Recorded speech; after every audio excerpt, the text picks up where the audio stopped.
The emergency room at Carver Bay Medical Center went dead silent when the Navy captain stopped breathing. Everyone froze. Monitors screamed, and the only person who moved, the only one who seemed to know exactly what was happening inside that man's chest, was a blonde nurse in wrinkled blue scrubs who nobody in that room had bothered to learn the name of. She blocked the transport team with one arm. She looked the admiral straight in the eyes, and she said 4 words that made every doctor in that trauma bay stop cold. "Move him. He dies."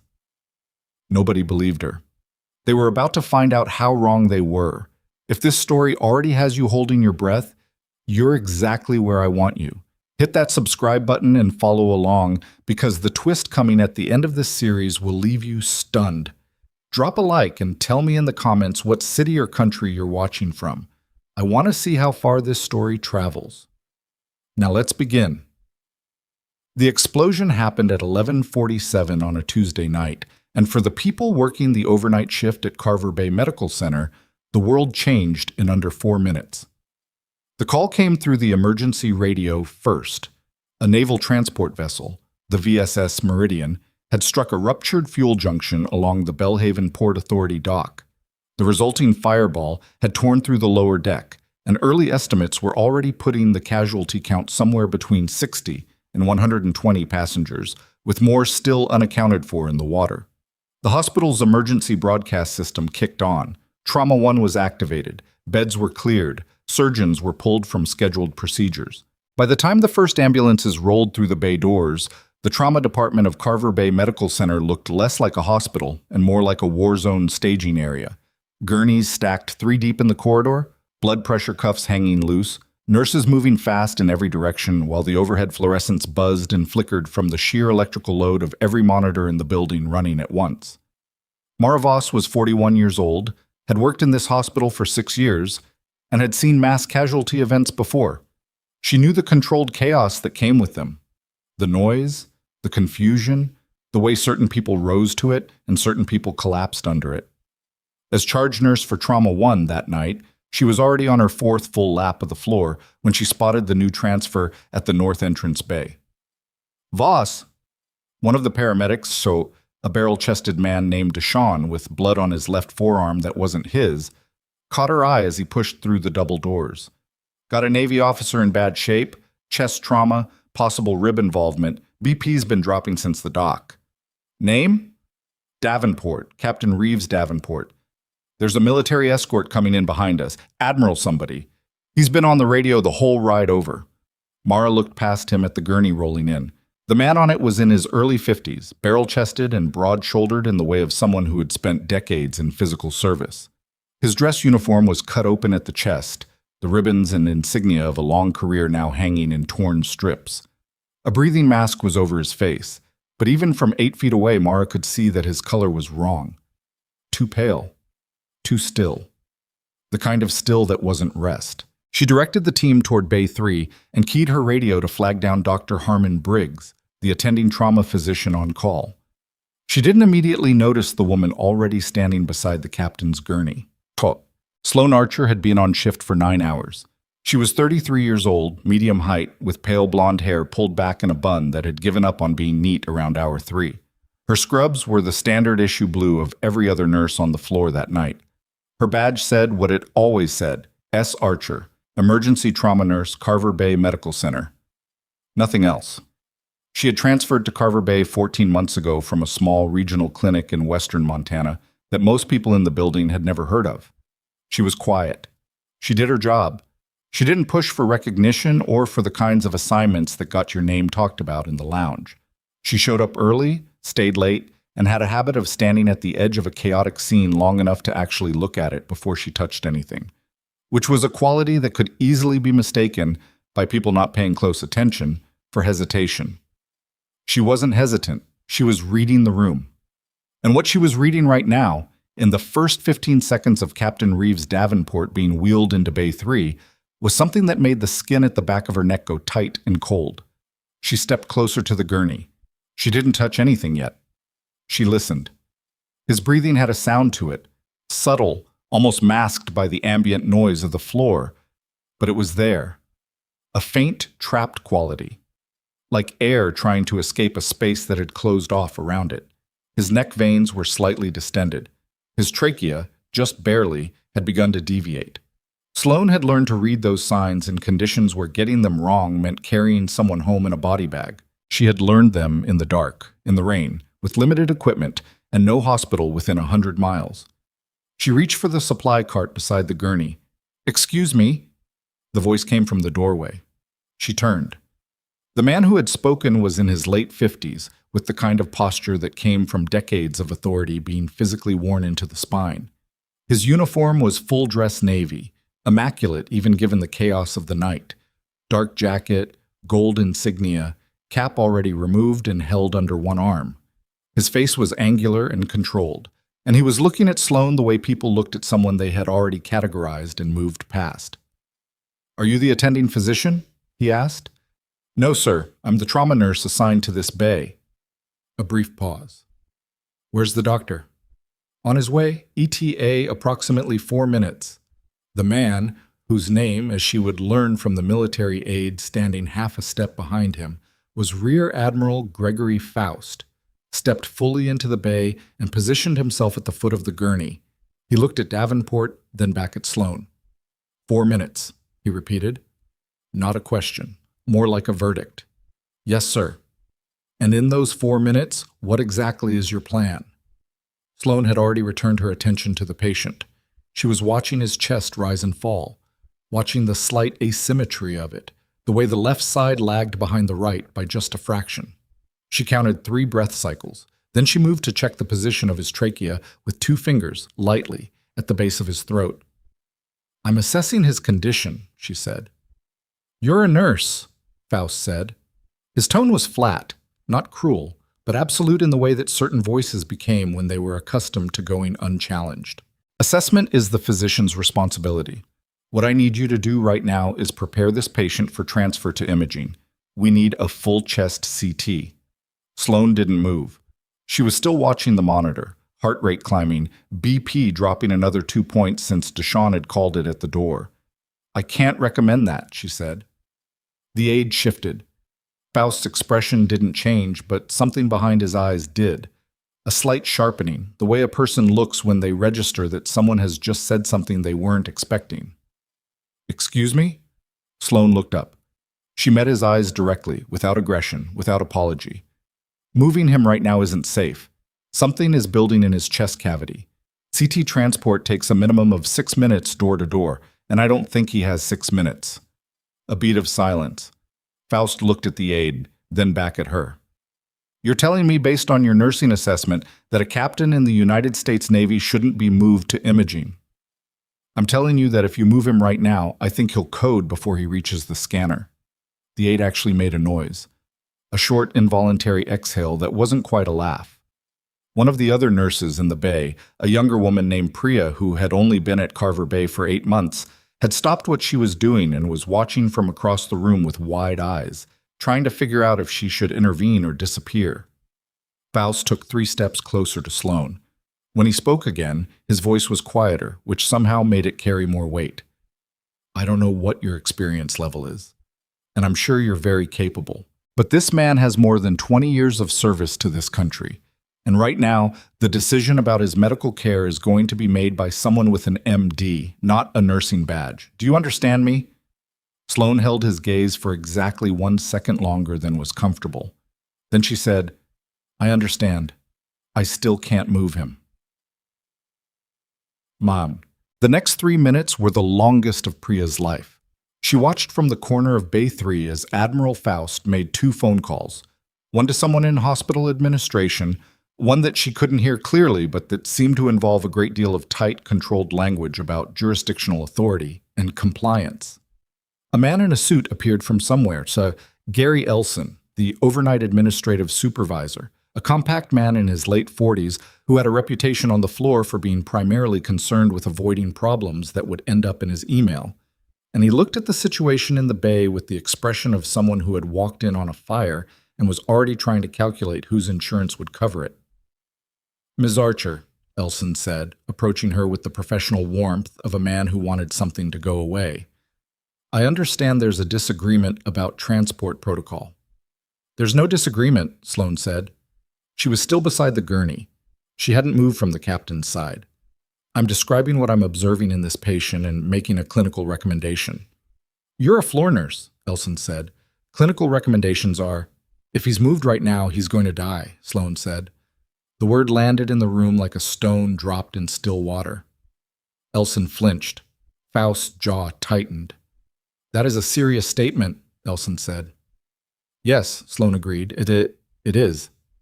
She reached up and adjusted the oxygen flow on Davenport's mask without looking away from his face. His color had gone another shade worse. The monitor was showing the numbers she had been expecting and dreading.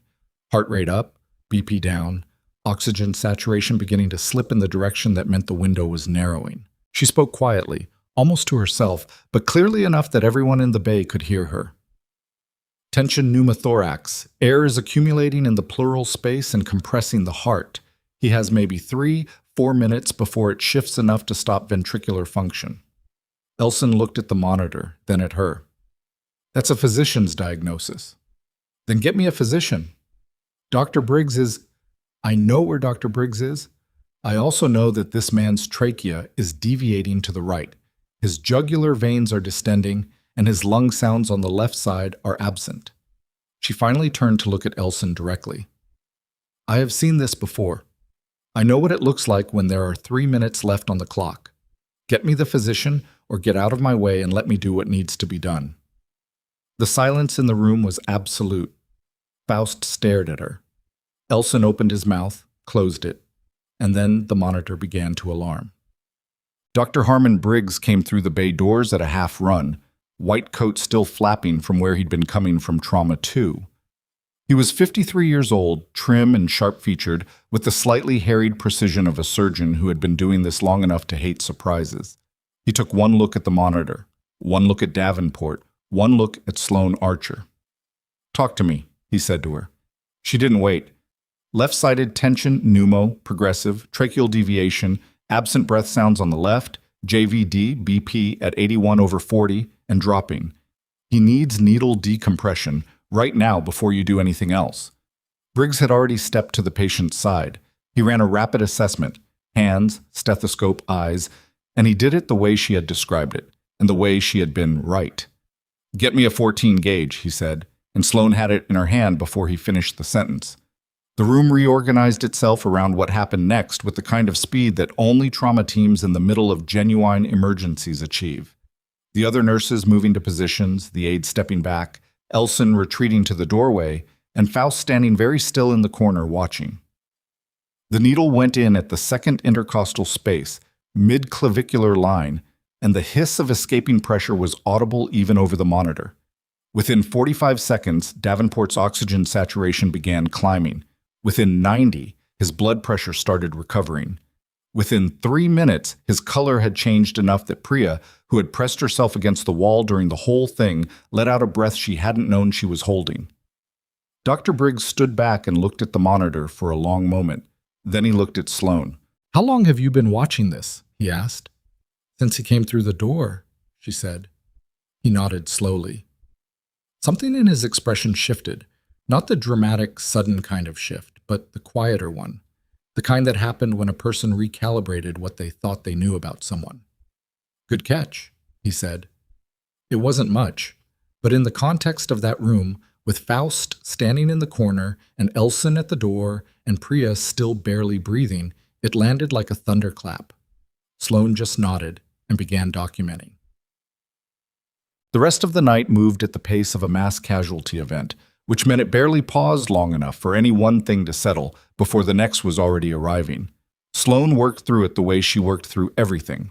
Head down, hands busy, attention divided between the patient in front of her and the broader patterns of the room that most people were too close to their own tasks to notice. She was in the process of recalibrating Captain Davenport's oxygen flow. He had been moved to a stabilization bay and was being monitored continuously, with surgery consult already called, when she heard voices in the corridor outside. Elson. And someone else, not Faust. She had no authority to delay that transport, Elson was saying. None. And I'm not going to stand here and pretend that what happened in that bay was acceptable protocol. Gary, The man is alive, the other voice said. Dr. Briggs, she realized.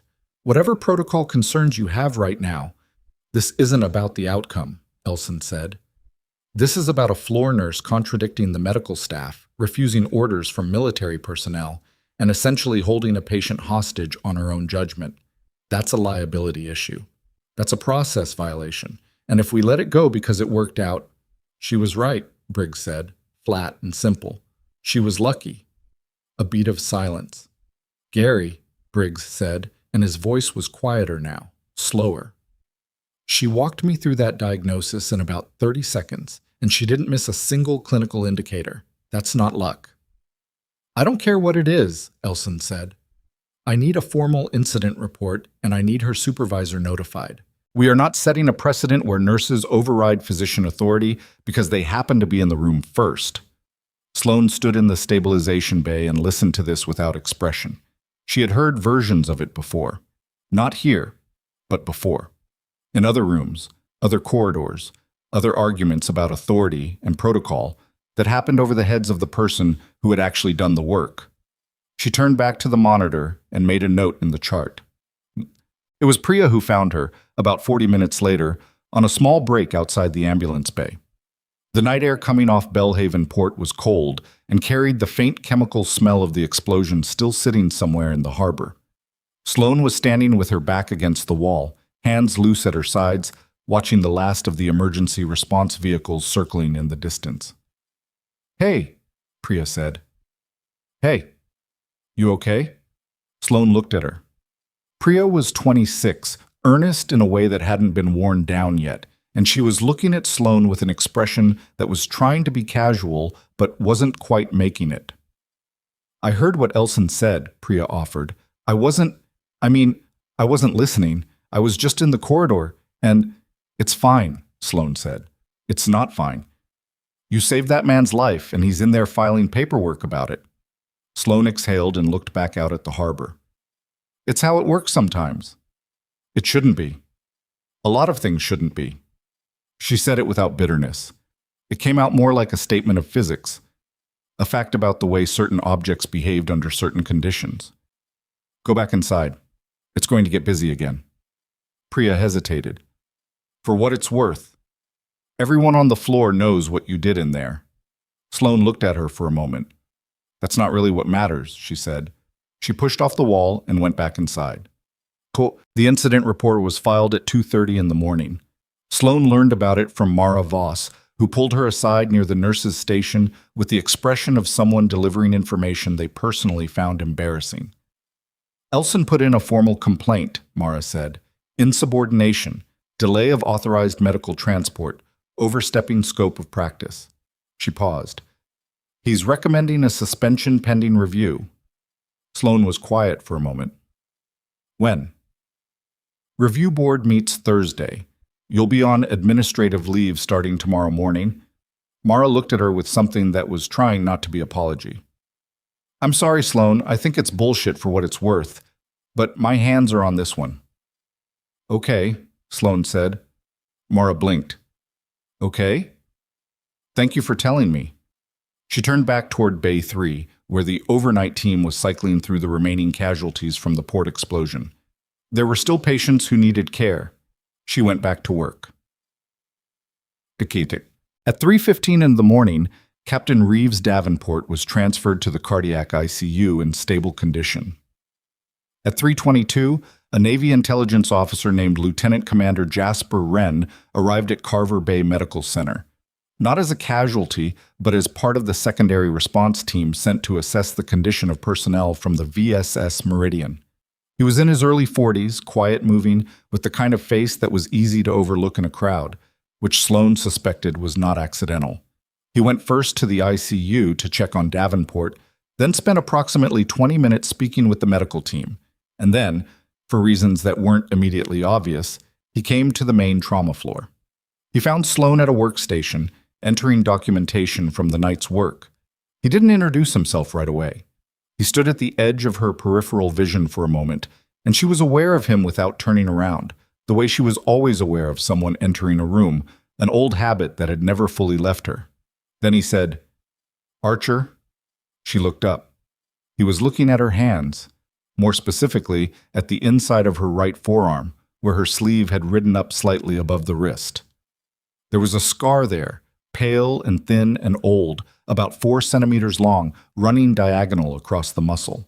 The kind of scar that had a specific shape, if you knew what to look for. The kind that came from a specific type of injury in a specific type of situation. Ren's expression didn't change, but something behind his eyes did. "Where did you serve, he asked, quietly. Not a casual question. Sloane held his gaze. She pulled her sleeve down over the scar. And then from the direction of the ICU corridor, an alarm began to sound. Not a monitor alarm, but the overhead emergency broadcast, the second one of the night. And this time the voice on the system was saying something that made every person on the floor stop moving at the same time. Captain Davenport's condition had changed. He was crashing, and Sloane Archer was already moving before the second word of the announcement finished. She was already moving before the second word of the announcement finished. The corridor between the main trauma floor and the cardiac ICU was 80 feet of linoleum and flickering overhead light, and Sloane covered it in about 12 seconds, which was fast enough that she arrived at the ICU threshold ahead of the floor nurse on call and slightly behind the monitor tech, who had been the first to respond to the alarm. What she found when she pushed through the glass doors was a room in the early stages of controlled panic.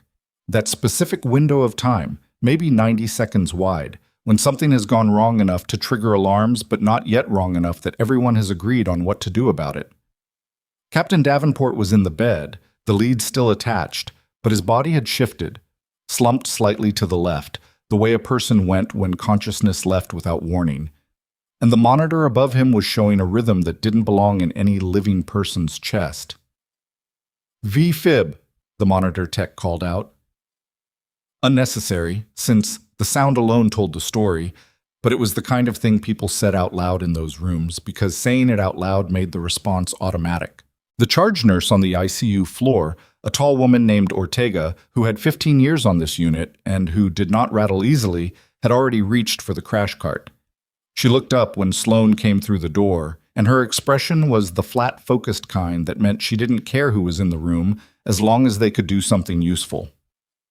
"Archer," Sloane said. "I know who you are," Ortega said.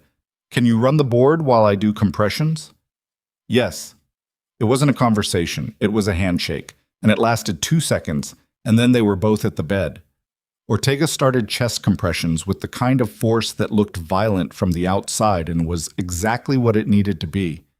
Sloane moved to the defibrillator, powered it up, and began talking through the sequence in the clear, flat voice she had been trained to use in situations where people needed to hear direction and couldn't afford to hear panic. "Charging to 200. Everybody clear on my mark." The room organized itself. A second nurse came in. The monitor tech stepped back. Ortega lifted her hands. "Clear." The shock delivered. Davenport's body moved with it. That involuntary full-body contraction. And then the room went very quiet for the 2 or 3 seconds it took for the monitor to re-establish what it was reading. The rhythm came back. Not perfect, jagged, still working to stabilize, but a rhythm. Something the heart was doing on its own. Ortega exhaled through her nose and immediately went back to monitoring his pressure. Sloane watched the trace on the monitor for another full 30 seconds before she let herself take a breath. "What happened?" she asked. "We don't know yet," Ortega said. "He was stable. Team was running a standard vitals check. Then the night aide noticed the trace going irregular about 4 minutes ago." "Did anyone check his drip rate?" Ortega looked at her, then at the IV line, then at the infusion pump mounted on the pole beside the bed. There was a pause that lasted about 1 second longer than it should have. "Get me the intake log on that pump," Ortega said to the second nurse, and her voice had shifted into a register that meant she had noticed something she didn't like. The log came back in 3 minutes, printed from the unit's pharmacy interface. Sloane stood beside Ortega while she read it, and she watched the charge nurse's expression do something careful and controlled as her eyes moved down the page. "His potassium drip rate was adjusted at 247, Ortega said. "Who ordered the adjustment?" Ortega looked up from the paper. "The order entry shows Dr. Harmon Briggs." A beat. Briggs has been in trauma 2 for the last 4 hours, Sloan said. Another beat. Ortega folded the paper once, cleanly, and set it on the supply cart. Get me his full medication record from intake through the last hour. Everything. And don't let anyone touch that pump until pharmacy has logged it. She wasn't saying what she was thinking. Neither was Sloan, but the thing they were both thinking was the same, and it sat in the room between them like something with weight. Someone had adjusted a medication drip on a critical patient. The order had been entered under a physician's credentials. That physician hadn't been in the building. Oh, Lieutenant Commander Wren found her in the hallway outside the ICU 20 minutes later. Sloan was standing at the small nurse's alcove near the fire door, writing in a paper notebook she had pulled from her scrub pocket, the kind of handwritten documentation she had started doing years ago, in a completely different context, for completely different reasons, and had never quite stopped. Old habit. In certain situations, paper didn't get edited, didn't get accessed remotely, didn't disappear. Wren looked at the notebook and said nothing about it. "He's stable?" he asked. "For now." "What happened in there?" She told him about the drip rate, the order entry. She kept it brief and factual, which was how she reported things. Not because she was suppressing anything, but because that was how information stayed clean. Wren was quiet for a moment when she finished. His eyes had the quality of someone running through calculations that weren't visible on the surface. "The incident report," he said. "The one Elson filed. You know about it?" "Mara told me." "And?" "And nothing. I'll deal with it Thursday." Wren looked at her with an expression she couldn't entirely read. It wasn't pity. It was more like assessment, the kind that happened when someone was trying to decide how much they already understood versus how much needed to be said. "You pulled a clean diagnosis on a tension pneumo in under 3 minutes, in a chaotic room, without equipment, and the hospital's response was to file an insubordination complaint," he said. "That's one way to describe what happened." "Is there a different way?" She didn't answer that. Wren looked down the corridor. "I need to ask you something, and I need you to answer me honestly." "I'll do my best." "That scar on your arm," he said. "I've seen that before." "Not often. That specific injury pattern comes from a very particular set of circumstances." He paused. "I've been trying to place you since I walked into this hospital." Sloan said nothing. She capped the pen and slid the notebook back into her pocket. "I'm not here to cause problems for you," Wren said. "I have no interest in your cover, if that's what this is. But a Navy captain just coded in a hospital where someone may have adjusted his medication without authorization on the same night that you made a call that kept him alive long enough to get here. And I'd like to understand what I'm looking at." She looked at him for a moment. "Go get some sleep," she said. "It's going to be a long morning." She turned and walked back toward the ICU. He didn't sleep. He went instead to the small family waiting room 2 floors up, sat in one of the upholstered chairs that hospitals purchased specifically because they were too uncomfortable to sleep in for long, and made 3 phone calls. Sloan didn't know the specifics of what was said in those calls, but she would understand them better later when the results of them began to arrive. What she knew right now was that it was coming up on 4 in the morning, that her shift had technically ended 40 minutes ago, and that she had no intention of leaving.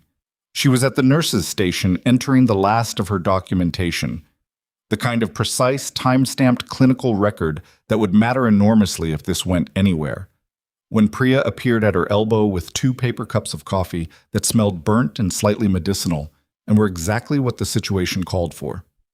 "You need to go home," Priya said, handing her one of the cups. "Probably," Sloan agreed, and didn't move. Priya looked at the documentation on the screen. "Elson's going to see that you stayed past shift." "I know." "And?" "And I have patients on this floor." She didn't say it like a statement of nobility.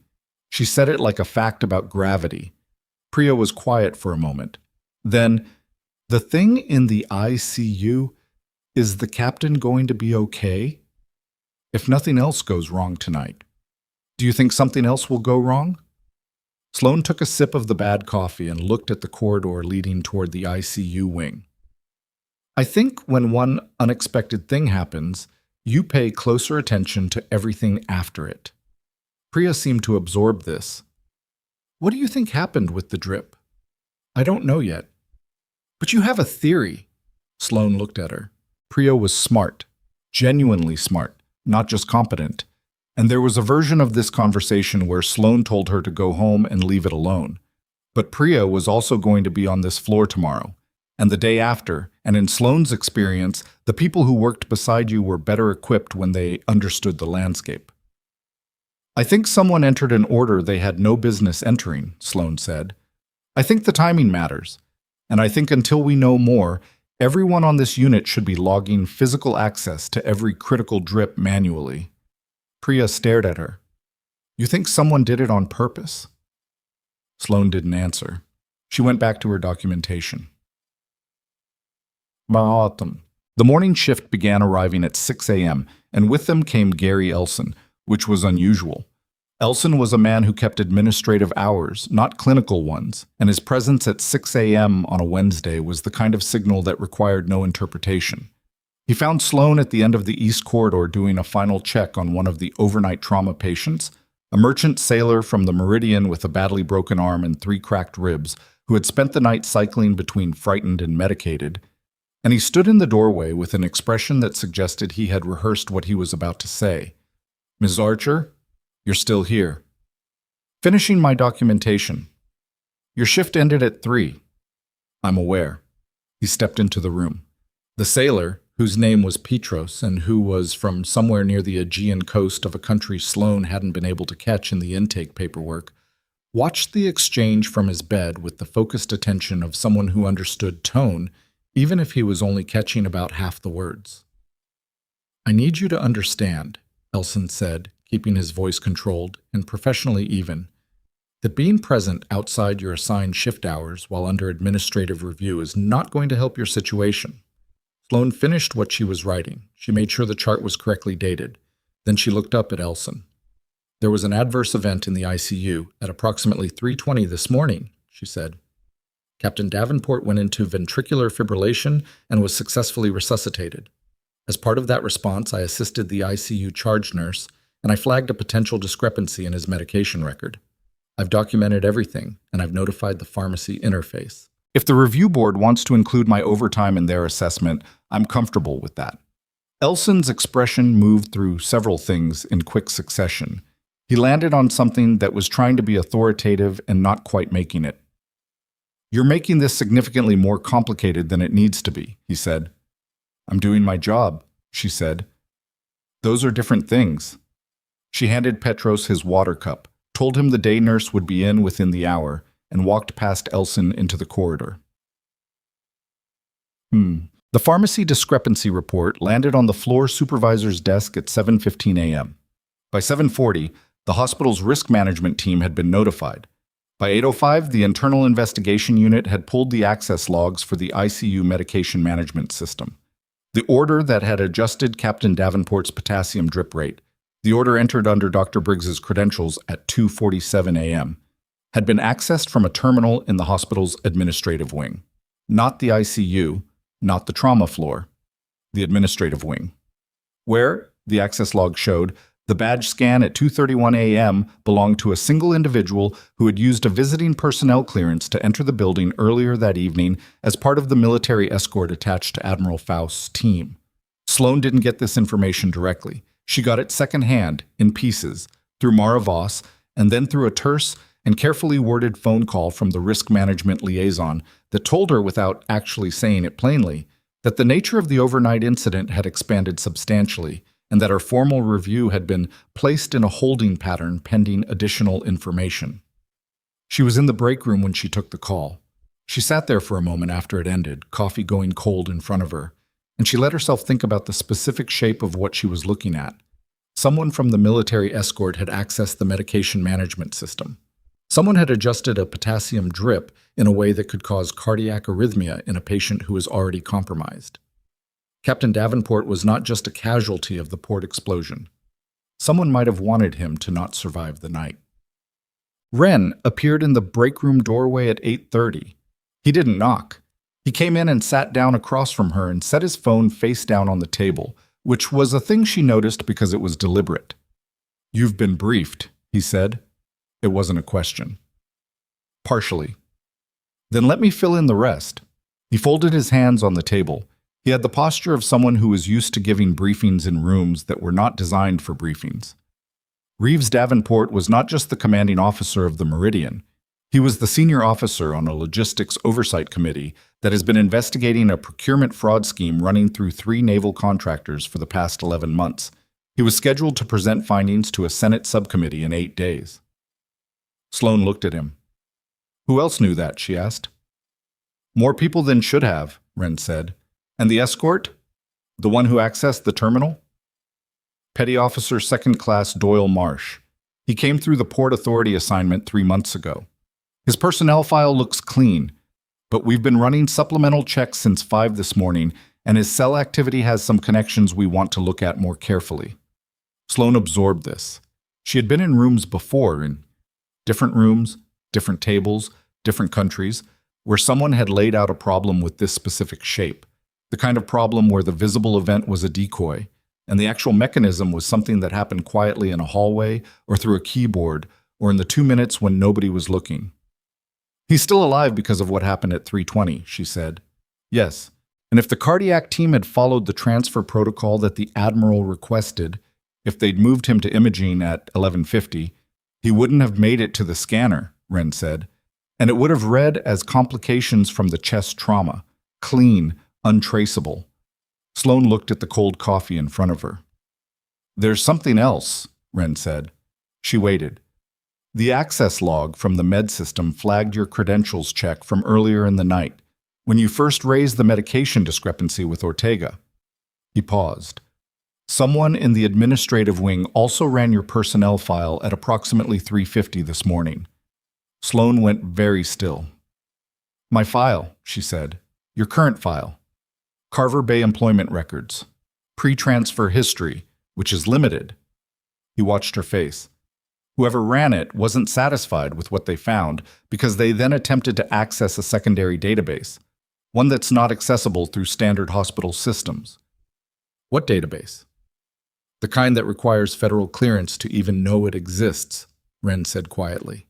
The break room was small, and the sounds of the hospital, wheels on linoleum, distant voices, the hum of the vending machine in the corner, came through the thin walls with the particular insistence of background noise that nobody heard anymore.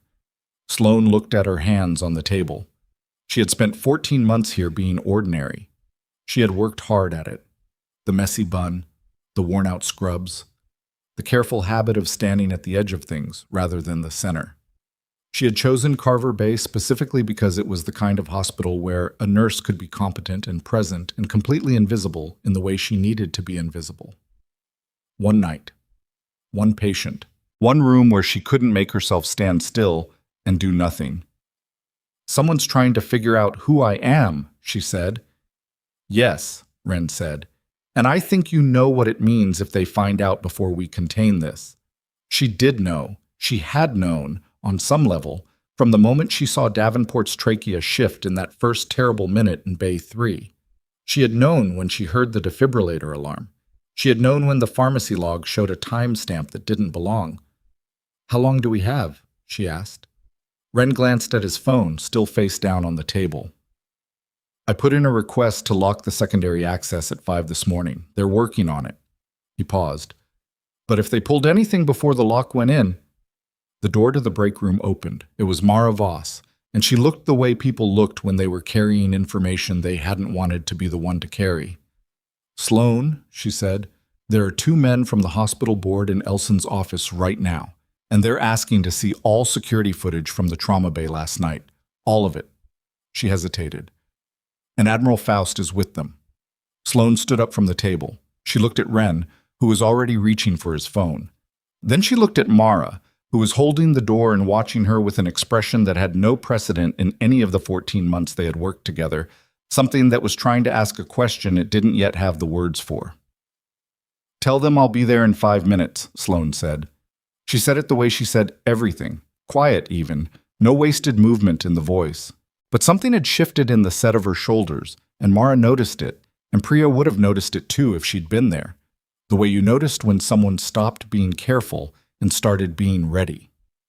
Sloane picked up her paper notebook from the table. She walked out of the break room. And in Elson's office, the footage from Bay 3 was already loading on the screen. Every camera angle, every timestamp, every second of the night that had started with a wounded captain and a nurse that nobody thought mattered.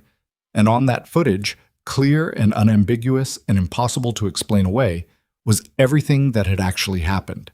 And on that footage, clear and unambiguous and impossible to explain away, was everything that had actually happened. The boardroom that Gary Elson used for administrative meetings was not designed for the number of people currently standing in it. It was a narrow, carpeted room with a conference table that seated 8 comfortably and was now holding 12 people in various states of tension.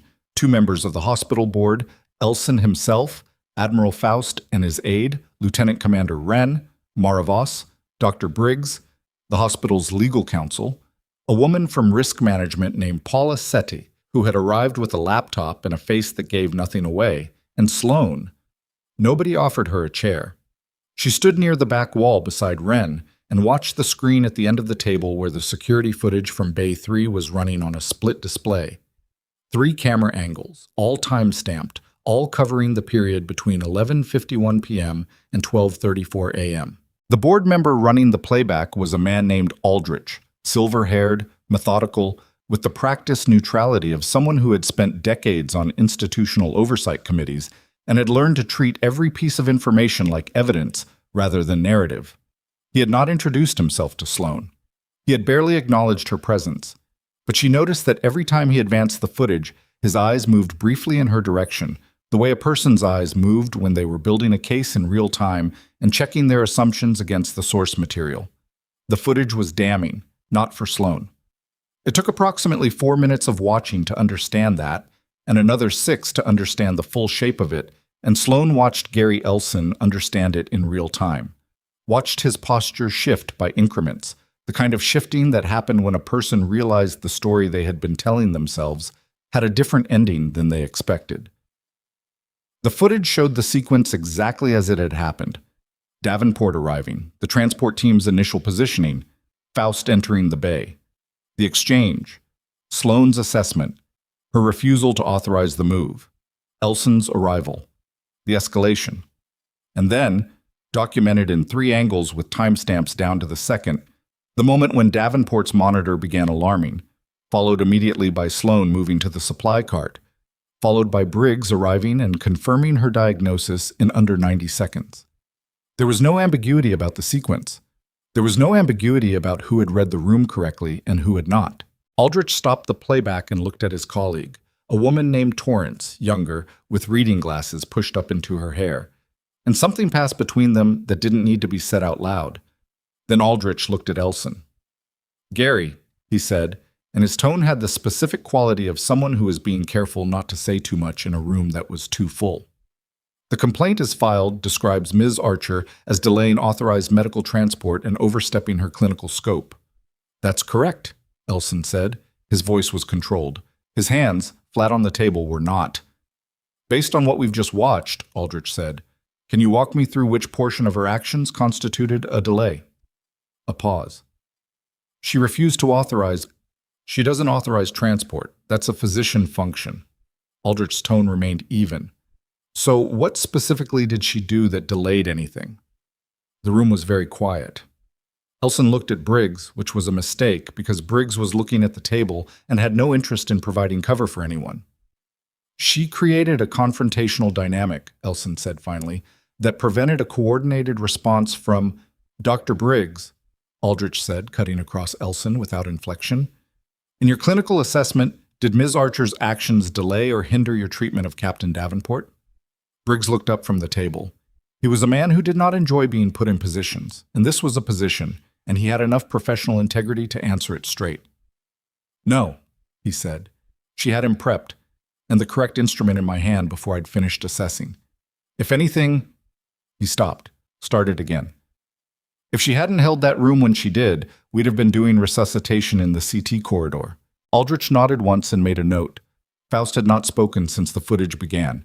He was sitting at the far end of the table with his aide, and he was watching the screen even though it was no longer playing, and his expression had the quality of someone conducting a private reckoning that was not yet complete.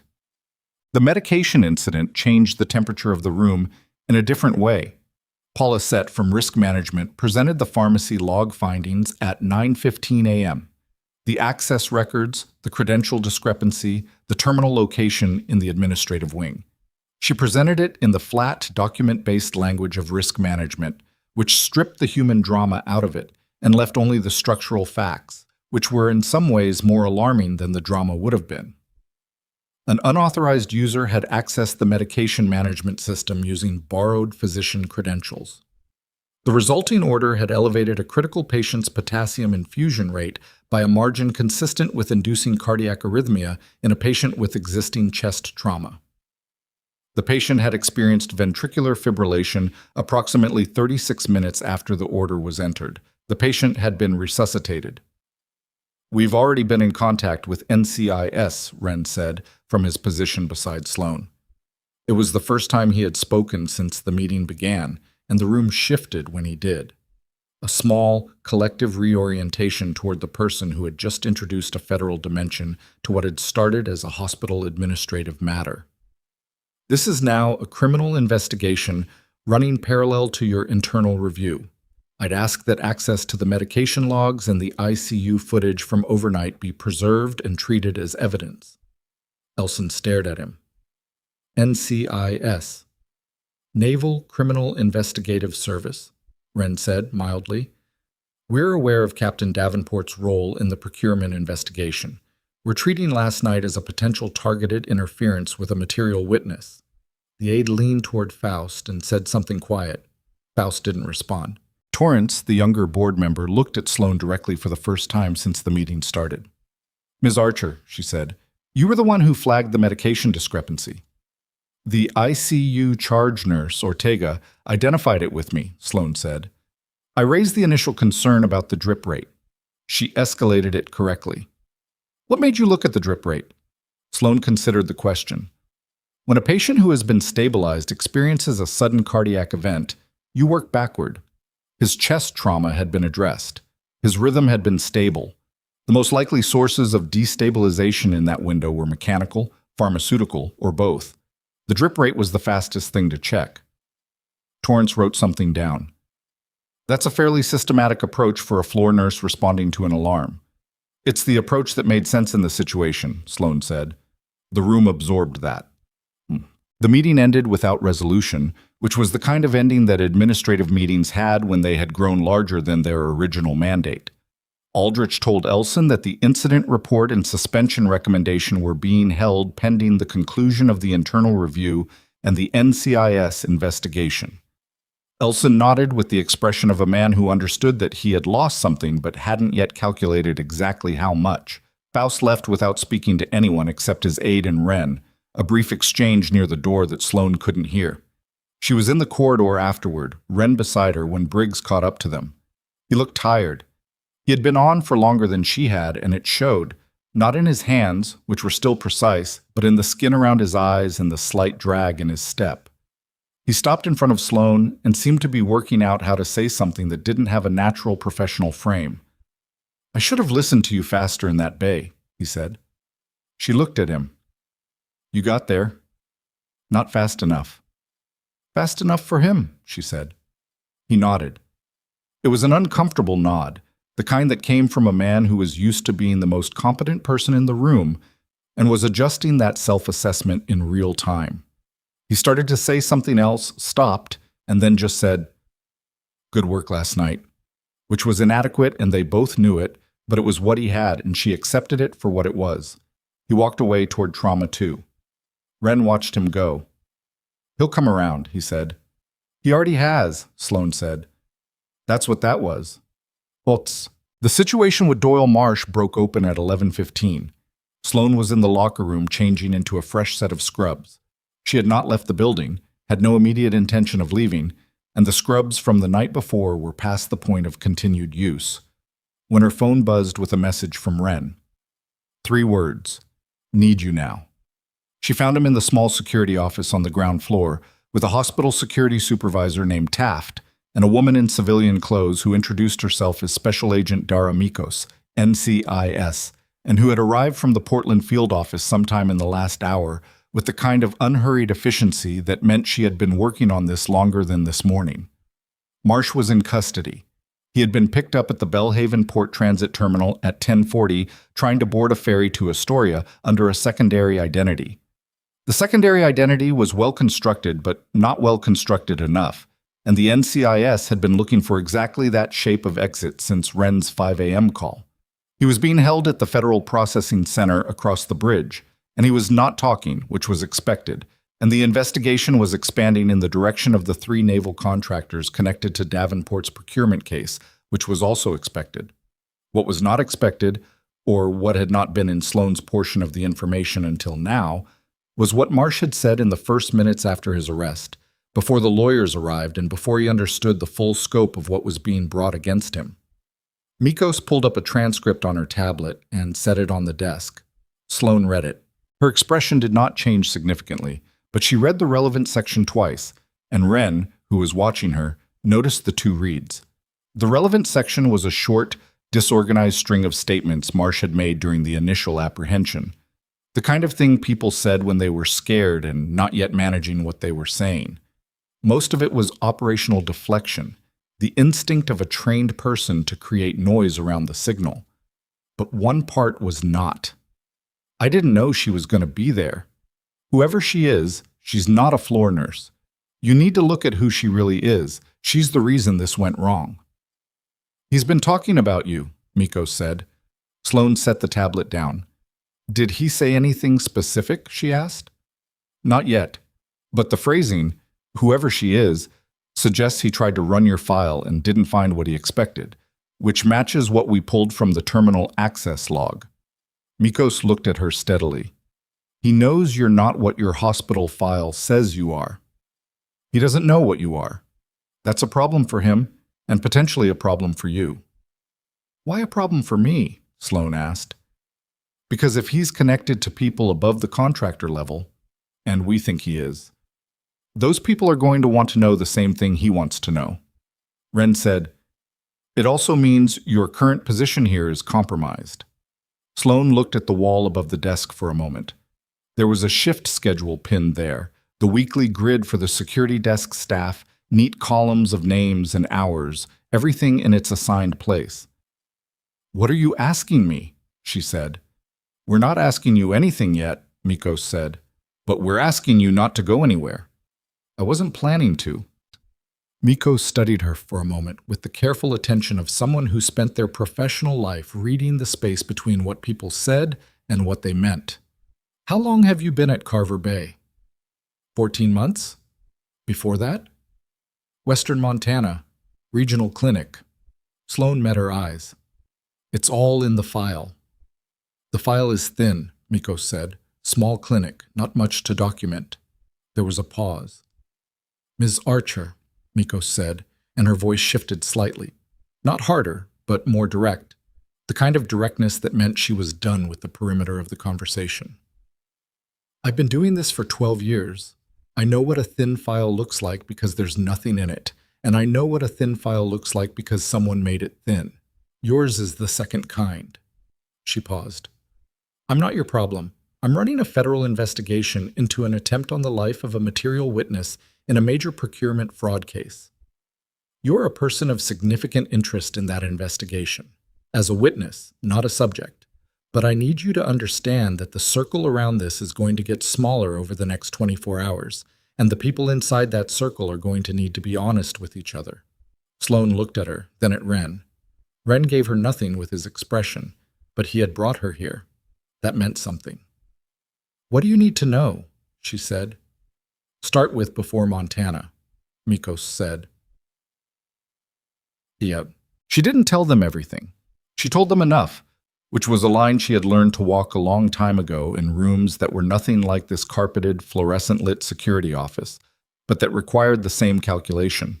She told them the broad shape of it, the service record, the assignment classification, the reason her file was thin, and the reason she had chosen thin over visible when she came out the other side. She did not tell them the specific operations, the specific units, the specific events that had produced the scar on her arm, and a handful of others they hadn't seen. Those details were not hers to give. Mikos listened without expression. Ren listened without surprise, which told Sloane that he had known more than he had let on since the break room conversation, and probably since the moment he had seen the scar. When she finished, Mikos sat back and looked at the table for a moment. "Okay," she said. "That helps." "Does it change anything?" Sloane asked.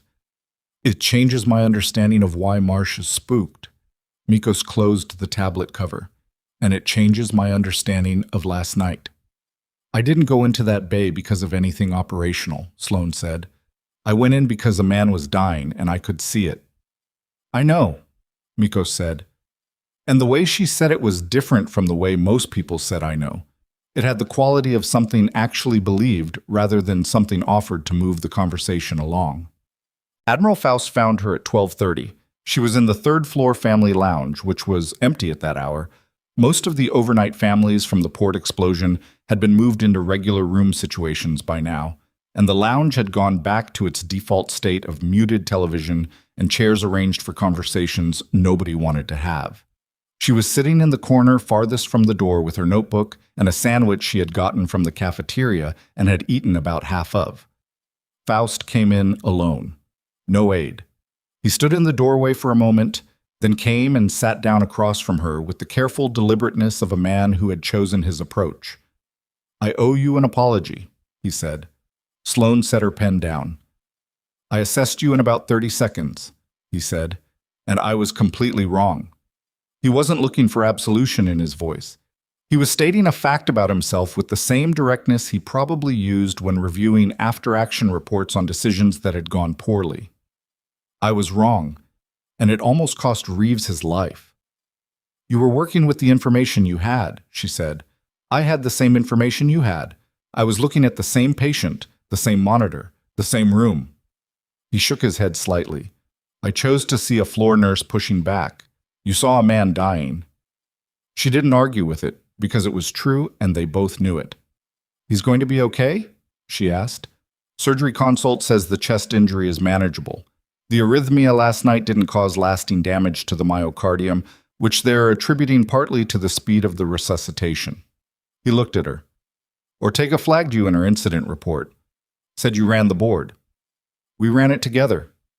"She said you ran it." He paused. "I've been in the Navy for 31 years. I've seen people run things in hard situations. I know what it looks like." He looked at her steadily. "Ren told me some of it this morning. Not all, but enough." Sloane was quiet. "I'm not going to ask you to tell me more than you want to tell me," Faust said. "But I want you to know that whatever is in your background, whatever it is that you've been keeping at arm's length here, I'm not going to stand in the way of what happens next." "What do you think happens next?" she asked. He almost smiled. Not quite. "I think things are about to get significantly more complicated, and I think you're going to be in the middle of it. And I think the people who spent last night trying to file paperwork against you are going to find that the paperwork looks different in daylight." He stood up. He straightened his jacket. "For what it's worth," he said, "I'm sorry I called you just a nurse." She looked up at him. "I am a nurse," she said. "That part was never wrong." He held her gaze for a moment. Then he nodded, once, and left. Otam. The next hour was the kind of quiet that preceded things rather than followed them. And Sloane had enough experience with that specific quality of quiet to not trust it. She was right not to. At 1:47 p.m., 3 things happened within the space of 6 minutes. The first was a call from Mikos to Ren, which Sloane heard secondhand, telling him that Marsh had requested counsel and gone silent, but that the NCIS had pulled his communication records and found 3 contact numbers that traced back to a private contracting firm with naval logistics ties, a firm whose name appeared in the procurement fraud case file that Davenport had been building. The second was a call to Sloane's cell from a number she didn't recognize. She let it go to voicemail. The voicemail was empty. No words, just the faint acoustic signature of an indoor space and then a hang-up. The kind of non-message that was itself a message. The specific kind that said, "We know how to reach you, and we know where you are." The third was Priya, arriving at the lounge door with an expression that had moved well past worried and into something raw. "There's a man on the trauma floor," Priya said. "He's not a patient. He's been standing near the nurse's station for about 20 minutes asking questions about last night's shift, asking about who was on, specifically." She swallowed. "He asked about you by name. He said he was from the hospital board, but I checked with Mara and neither board member we met this morning matches his description." Sloan was already standing. "What does he look like?" she said. Priya described him. Medium height, dark jacket, unremarkable face, the kind of person you would describe afterward as generic because you had been designed not to notice him. Sloan moved past her into the corridor and walked fast toward the stairs. She already knew the description. She had known men built to that specification before, had worked alongside some of them, had been across the table from others in rooms she was never supposed to talk about. They were a particular kind of professional, and they didn't come to hospital trauma floors to ask questions about nursing shifts, unless the questions were cover for something that had nothing to do with nursing shifts. She took the stairs 2 at a time and came out on the trauma floor at the south entrance and saw him immediately, standing exactly where Priya had said, near the nurse's station, holding a clipboard in a way that no actual hospital board member held a clipboard, because the clipboard was a prop, and the posture was wrong, and the eyes above the clipboard were scanning the floor with a systematic attention that stopped when they found her. They looked at each other across 40 feet of corridor, and in that moment something shifted, not in her body, which was still, but in the calculation behind his eyes, the kind of shift that happened when a person realized they had been identified as surely as they had identified their target. He moved first, not toward her, away, toward the north stairwell, quick and controlled, already putting the clipboard down on the nearest surface as he went. She moved too, angling to cut across the floor rather than follow directly, using the layout of the ward she knew in her sleep. The supply alcove, the medication room corridor, the shorter line to the north stairwell entrance that he wouldn't expect her to know. She came out in the north corridor 10 steps ahead of where he was going to emerge. He came through the stairwell door and stopped. She was standing between him and the exit, her back to the wall, her hands loose at her sides. He looked at her. She looked at him. "You're not from the board," she said. His expression did something brief and professional that might have been acknowledgement. "You're not a nurse," he said. "I'm absolutely a nurse," she said. "That's the problem you're having." He glanced past her toward the exit. She was not blocking it physically. She wasn't close enough for that, and they both knew a physical confrontation on a hospital floor was not what either of them was doing here.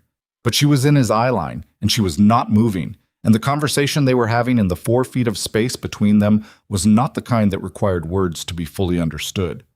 "Who are you working for?" she asked. He said nothing. "Whoever ran my secondary file this morning," she said.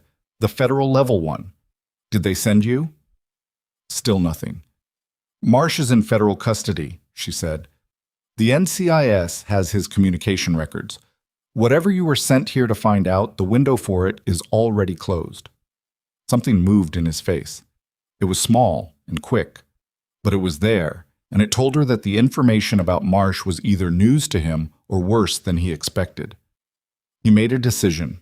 He turned, went back through the stairwell door, and she heard his footsteps descending at a controlled pace, not running, because running in a hospital created attention, but moving with the directed speed of someone who had a next step and was going to it. She stood in the corridor and let him go, because following him alone into a stairwell was not the right call, and she knew it, and because she had gotten what she needed from those 60 seconds. She pulled out her phone and called Ren. He picked up on the second ring. "North stairwell," she said. "He's heading for the ground floor exit. Medium height, dark jacket, no ID. He tried to run my file. He knows about Marsh. Get Mikos on the exits." She heard him moving on the other end. "Copy. Are you clear?" "Yes." "Stay on the floor." She lowered the phone and looked at the stairwell door. The footsteps were gone. Around her, the trauma floor continued its work. Monitors, voices, the distant clatter of a supply cart, completely unaware that something had just happened in this corridor that was not in any nursing protocol manual and that would not be entered in any patient chart. And then her phone buzzed with a text from a number she didn't recognize. She looked at the screen. 4 words. We know about Callaway Ridge. The phone felt suddenly very heavy in her hand. Callaway Ridge was not in any file. Callaway Ridge was not in any database. Callaway Ridge was a name for something that had happened in a place that officially did not exist, on a night that officially had not occurred, involving people who had officially never been there. And someone outside the building, someone who had been looking at her since before last night, knew it. The phone felt suddenly very heavy in her hand. She stood in the north corridor for exactly 4 seconds. She counted them, an old reflex, the kind of grounding mechanism that kicked in when her nervous system recognized a category of threat that her conscious mind was still catching up to. And then she moved. Not toward the stairwell, not toward the exit. She turned back into the trauma floor and walked to the supply alcove near Bay 2, which was the smallest room on the floor with a door that closed, and she called Ren again. He picked up before the first ring finished. "Callaway Ridge," she said. A pause. 2 seconds. The kind of pause that confirmed he knew the name. "Where did you get that?" he said. "Text, unknown number, 4 words. They sent it after the man in the stairwell." Another pause. Longer. She could hear him breathing and something in the background that sounded like movement, like he was already walking somewhere while they talked. "Forward me the number." "Forwarding now." "Sloan." He used her first name, which he hadn't done before. "How many people knew about Callaway Ridge?" "From my end, 4 that I know of. 2 of them are dead." She kept her voice flat. "The other 2 were above my pay grade, and I haven't had contact with either of them since I separated." "Then either someone talked, or someone has access to a level of documentation that shouldn't exist on any accessible system. Or both," she said. He didn't argue with that. "Stay off the main corridors for the next 10 minutes. I'm getting Mikos." The call ended. She stood in the supply alcove with the door cracked 2 inches, watching the corridor through the gap. And she did what she had learned to do in situations like this. Not the hospital situations, the other ones, which was to think very carefully about what she actually knew versus what she was being shown, because those were almost never the same thing. Callaway Ridge was the name of an event, not a place. The name had been assigned in debrief, the way operational incidents got named in debrief. Arbitrary, non-descriptive, chosen specifically because the name itself communicated nothing to anyone who hadn't been there. You couldn't search for it. You couldn't find it in any public record. Even the classified records of it were compartmented under a different designation, and the name Callaway Ridge existed only in the verbal currency of the people who had been present. Someone was telling her that they had been present, or that someone who had been present was working with them. The second possibility was the one that sat badly in her chest, because it narrowed the universe of people involved to a very small number, and she had trusted most of them. Mikos arrived on the trauma floor at 1:58 p.m., with a second agent Sloan hadn't met, a younger man named Pharaoh who had the quiet, load-bearing quality of someone whose job was to be in the room and not be noticed. Mikos found Sloan in the alcove, assessed the situation in about 15 seconds, and made 2 calls of her own from the corridor while Pharaoh positioned himself near the north stairwell door. The man in the dark jacket had not been apprehended at any exit. The ground floor cameras had picked him up, leaving through the emergency bay service entrance, a door that required a key card, which meant he either had one or had followed someone out who did, and then he had walked to a vehicle parked on the service road and driven away before the response reached the lot. The vehicle was registered to a logistics company with a Portland address that Mikos, within the hour, would confirm was a shell entity connected to the same contractor network as Doyle Marsh.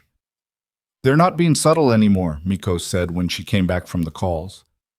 "They were never being subtle," Sloan said. "They were being careful. Those are different things." "What changed?" "Marsh got picked up," Sloan said.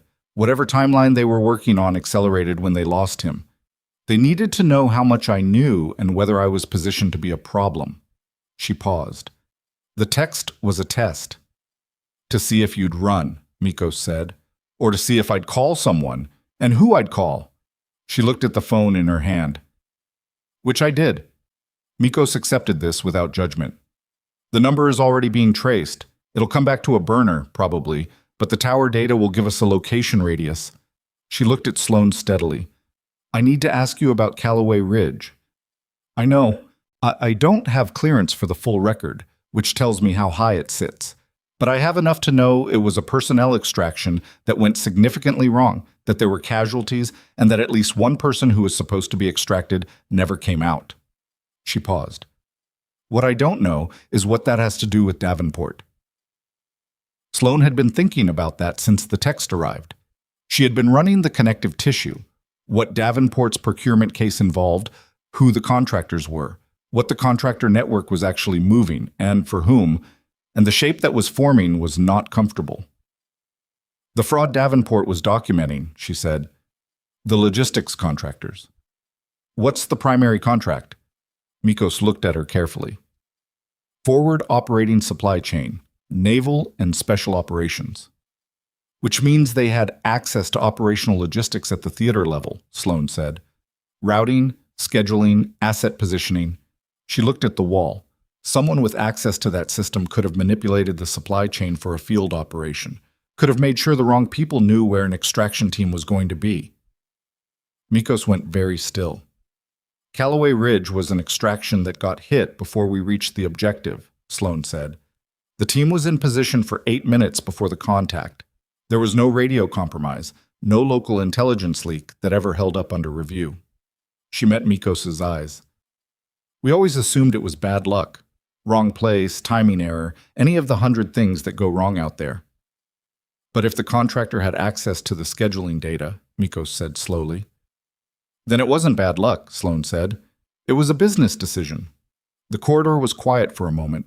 Mikos picked up her phone and called someone, turned slightly away, and spoke in the abbreviated language of someone conveying urgent information to a person who already had context. Sloan watched her and felt the specific exhaustion of having carried a thing for a long time and having it suddenly weigh differently now that someone else could see it. She had not spent the last 8 years thinking about Callaway Ridge. She had spent them not thinking about it, which was not the same as being at peace with it, but was the sustainable version of that. The two people who hadn't come out, Vasquez and a signals officer named Pell, whose first name she could never stop herself from remembering, had names that she did not say out loud. Ever.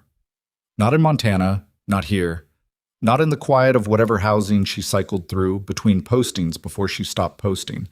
She said them now, silently, in the supply alcove of the Carver Bay Medical Center trauma floor. While Mikos talked on the phone and Farrow stood at the stairwell door, and somewhere in the building above her, Reeves Davenport was alive in a way that he would not have been without last night. It didn't balance anything, but it was what it was. Sad. The internal review reconvened at 3 o'clock, not in Elson's conference room this time. The hospital's main boardroom on the 4th floor, larger, more formal, with a long table and chairs enough for the expanded group that had gathered, which now included Mikos, Wren, Aldrich, and Torrance from the board, legal counsel for the hospital, and a separate federal liaison, Dr. Briggs, Mara Voss, and Gary Elson, who arrived 4 minutes late and sat at the far end of the table and did not look at Sloan. Sloan sat beside Wren. She had changed into fresh scrubs. She had not slept. She had eaten the other half of the sandwich from the family lounge, and she was holding a paper cup of coffee that was going cold. And she was more alert than most people in the room because this was the kind of situation that her nervous system treated as signal rather than noise. Every detail sharp, every voice registered, every micro-expression at the table filed and cross-referenced in real time. Aldrich opened the meeting by stating that the scope of the review had been formally elevated, and that the hospital's internal investigation was now operating in coordination with the federal investigation, which meant that certain findings would be shared across both tracks and that the proceedings were being recorded. Then Mikos laid out the NCIS findings in sequence.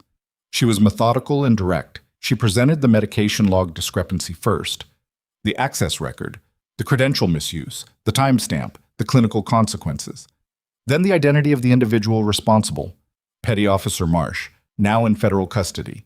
Then the contractor connections. Then the second penetration attempt, the man in the dark jacket who had accessed the floor under a false identity and who had been identified on camera and was now the subject of an active federal warrant.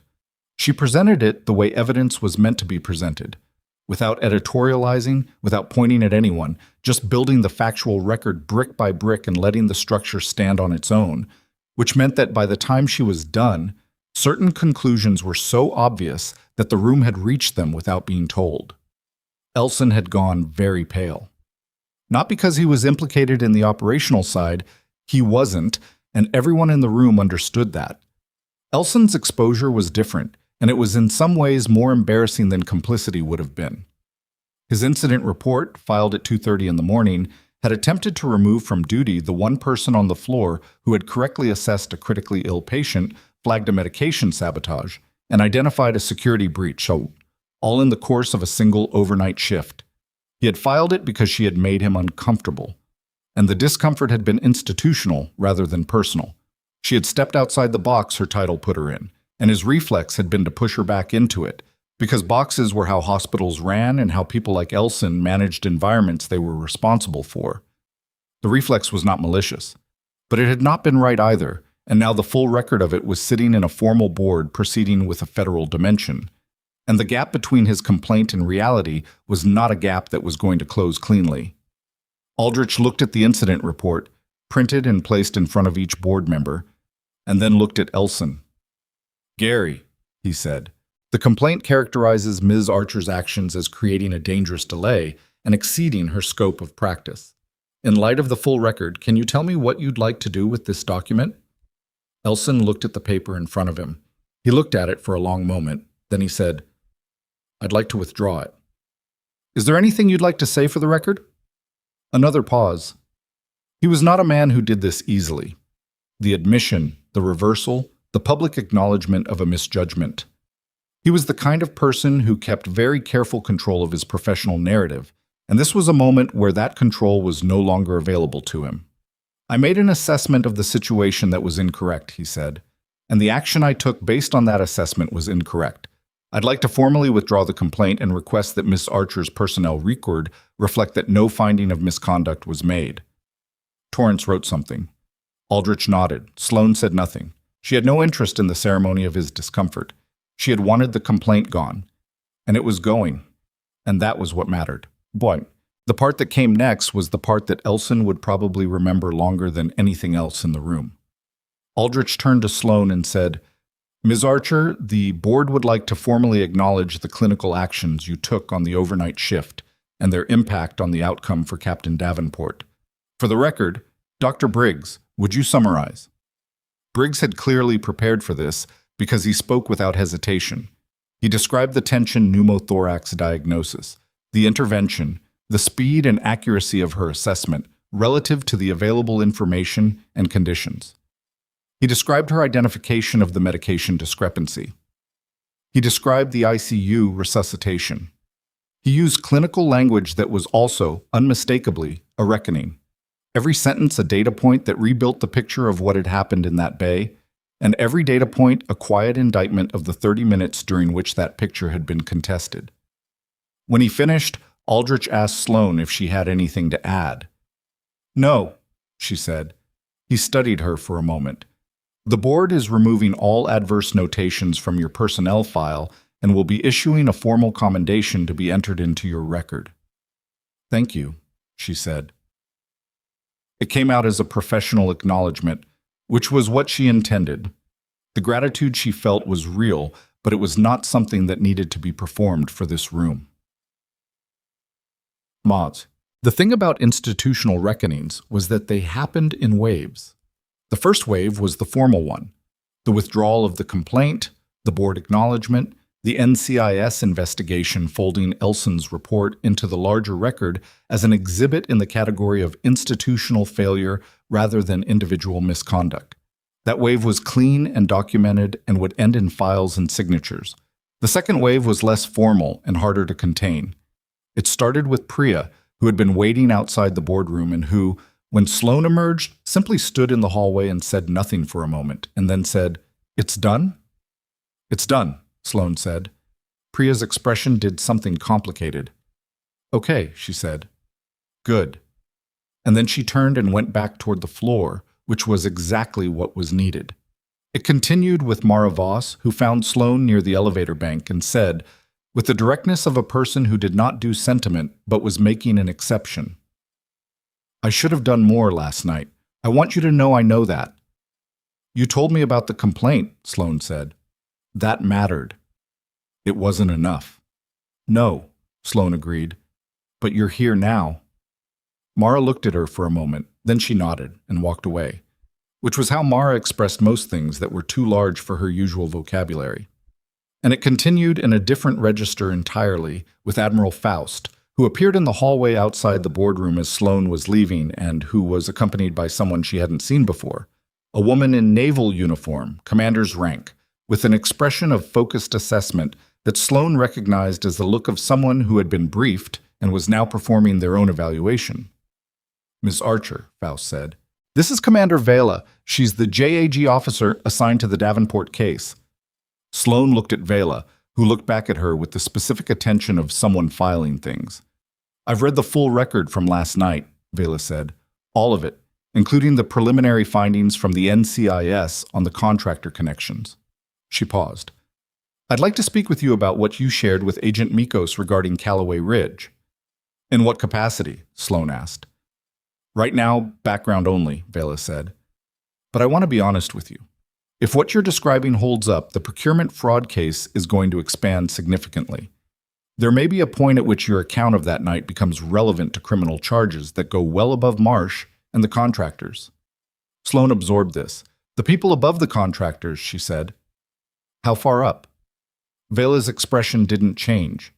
Far enough that I'm having this conversation in a hospital hallway instead of a federal building, because I'd rather the meeting not be on any official calendar yet. She looked at Sloane steadily. I want to know if you're willing to be part of this. Part of it how? We're going to need a formal statement. We may need you to testify, and we're going to need access to whatever you remember about the extraction timeline that night.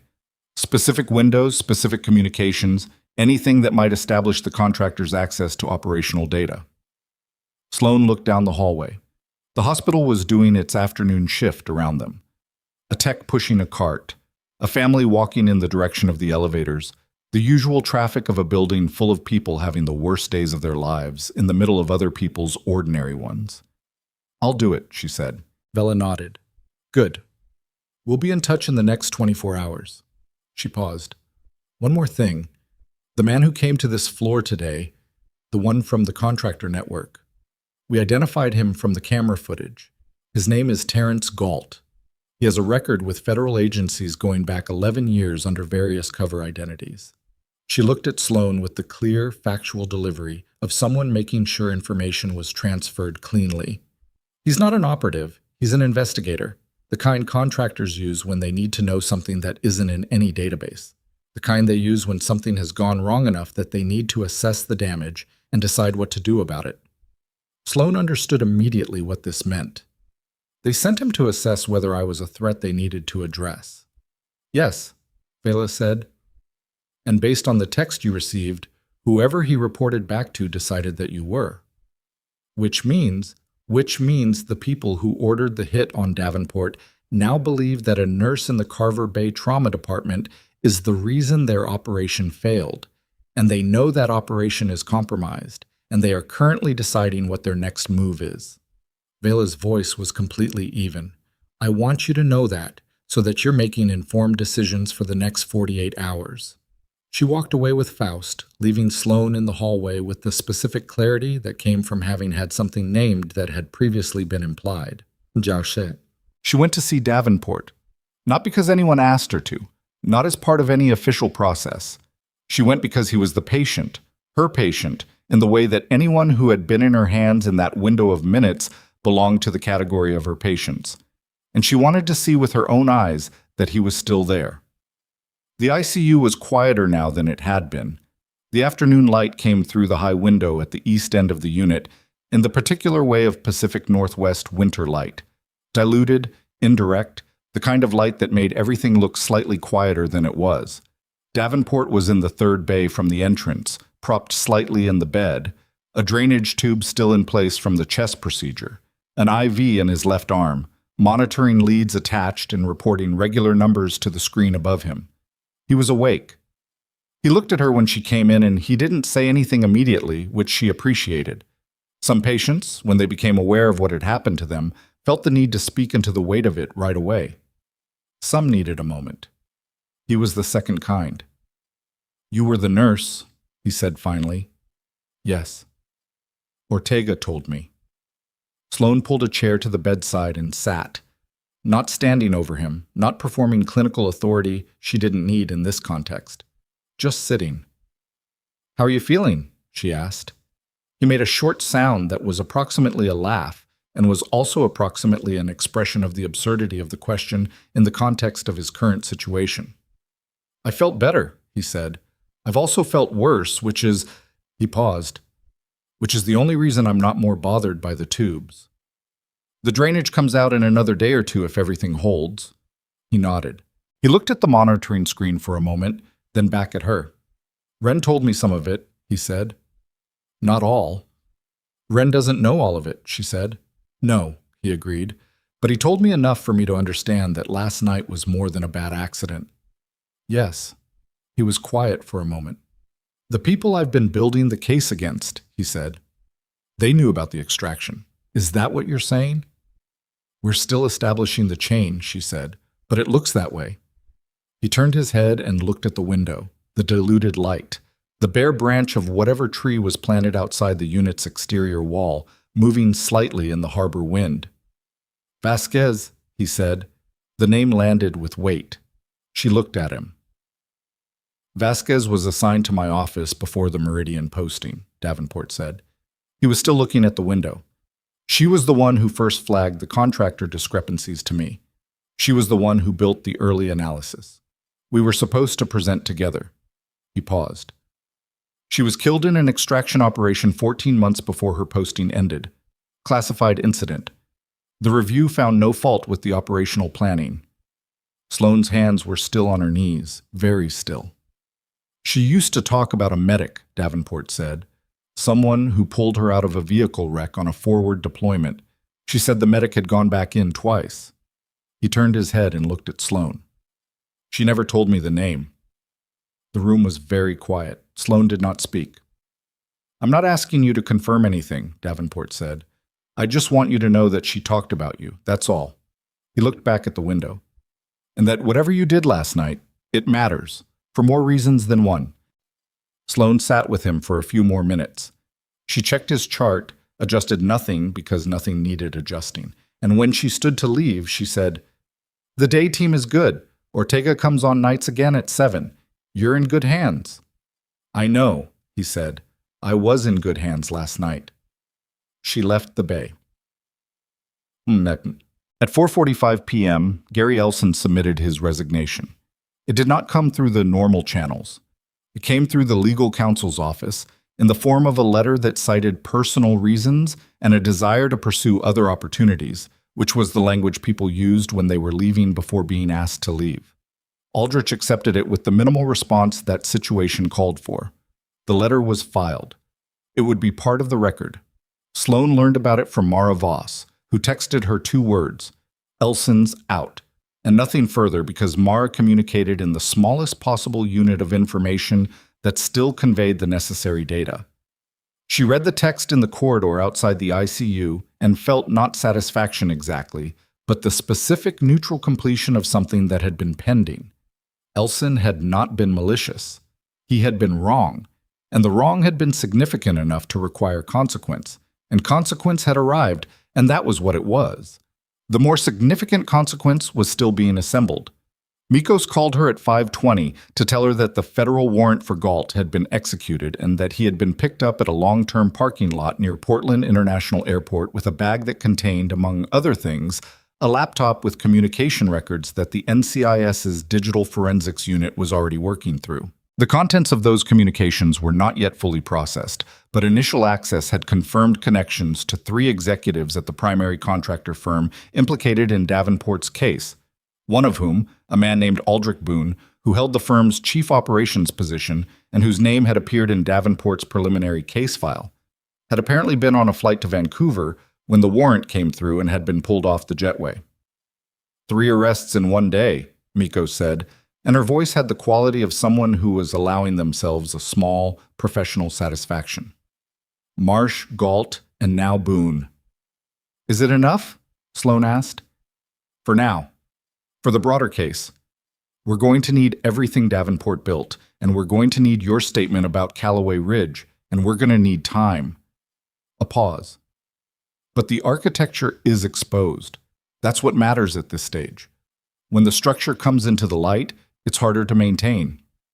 Sloan leaned against the wall in the corridor. The late afternoon had settled into the building.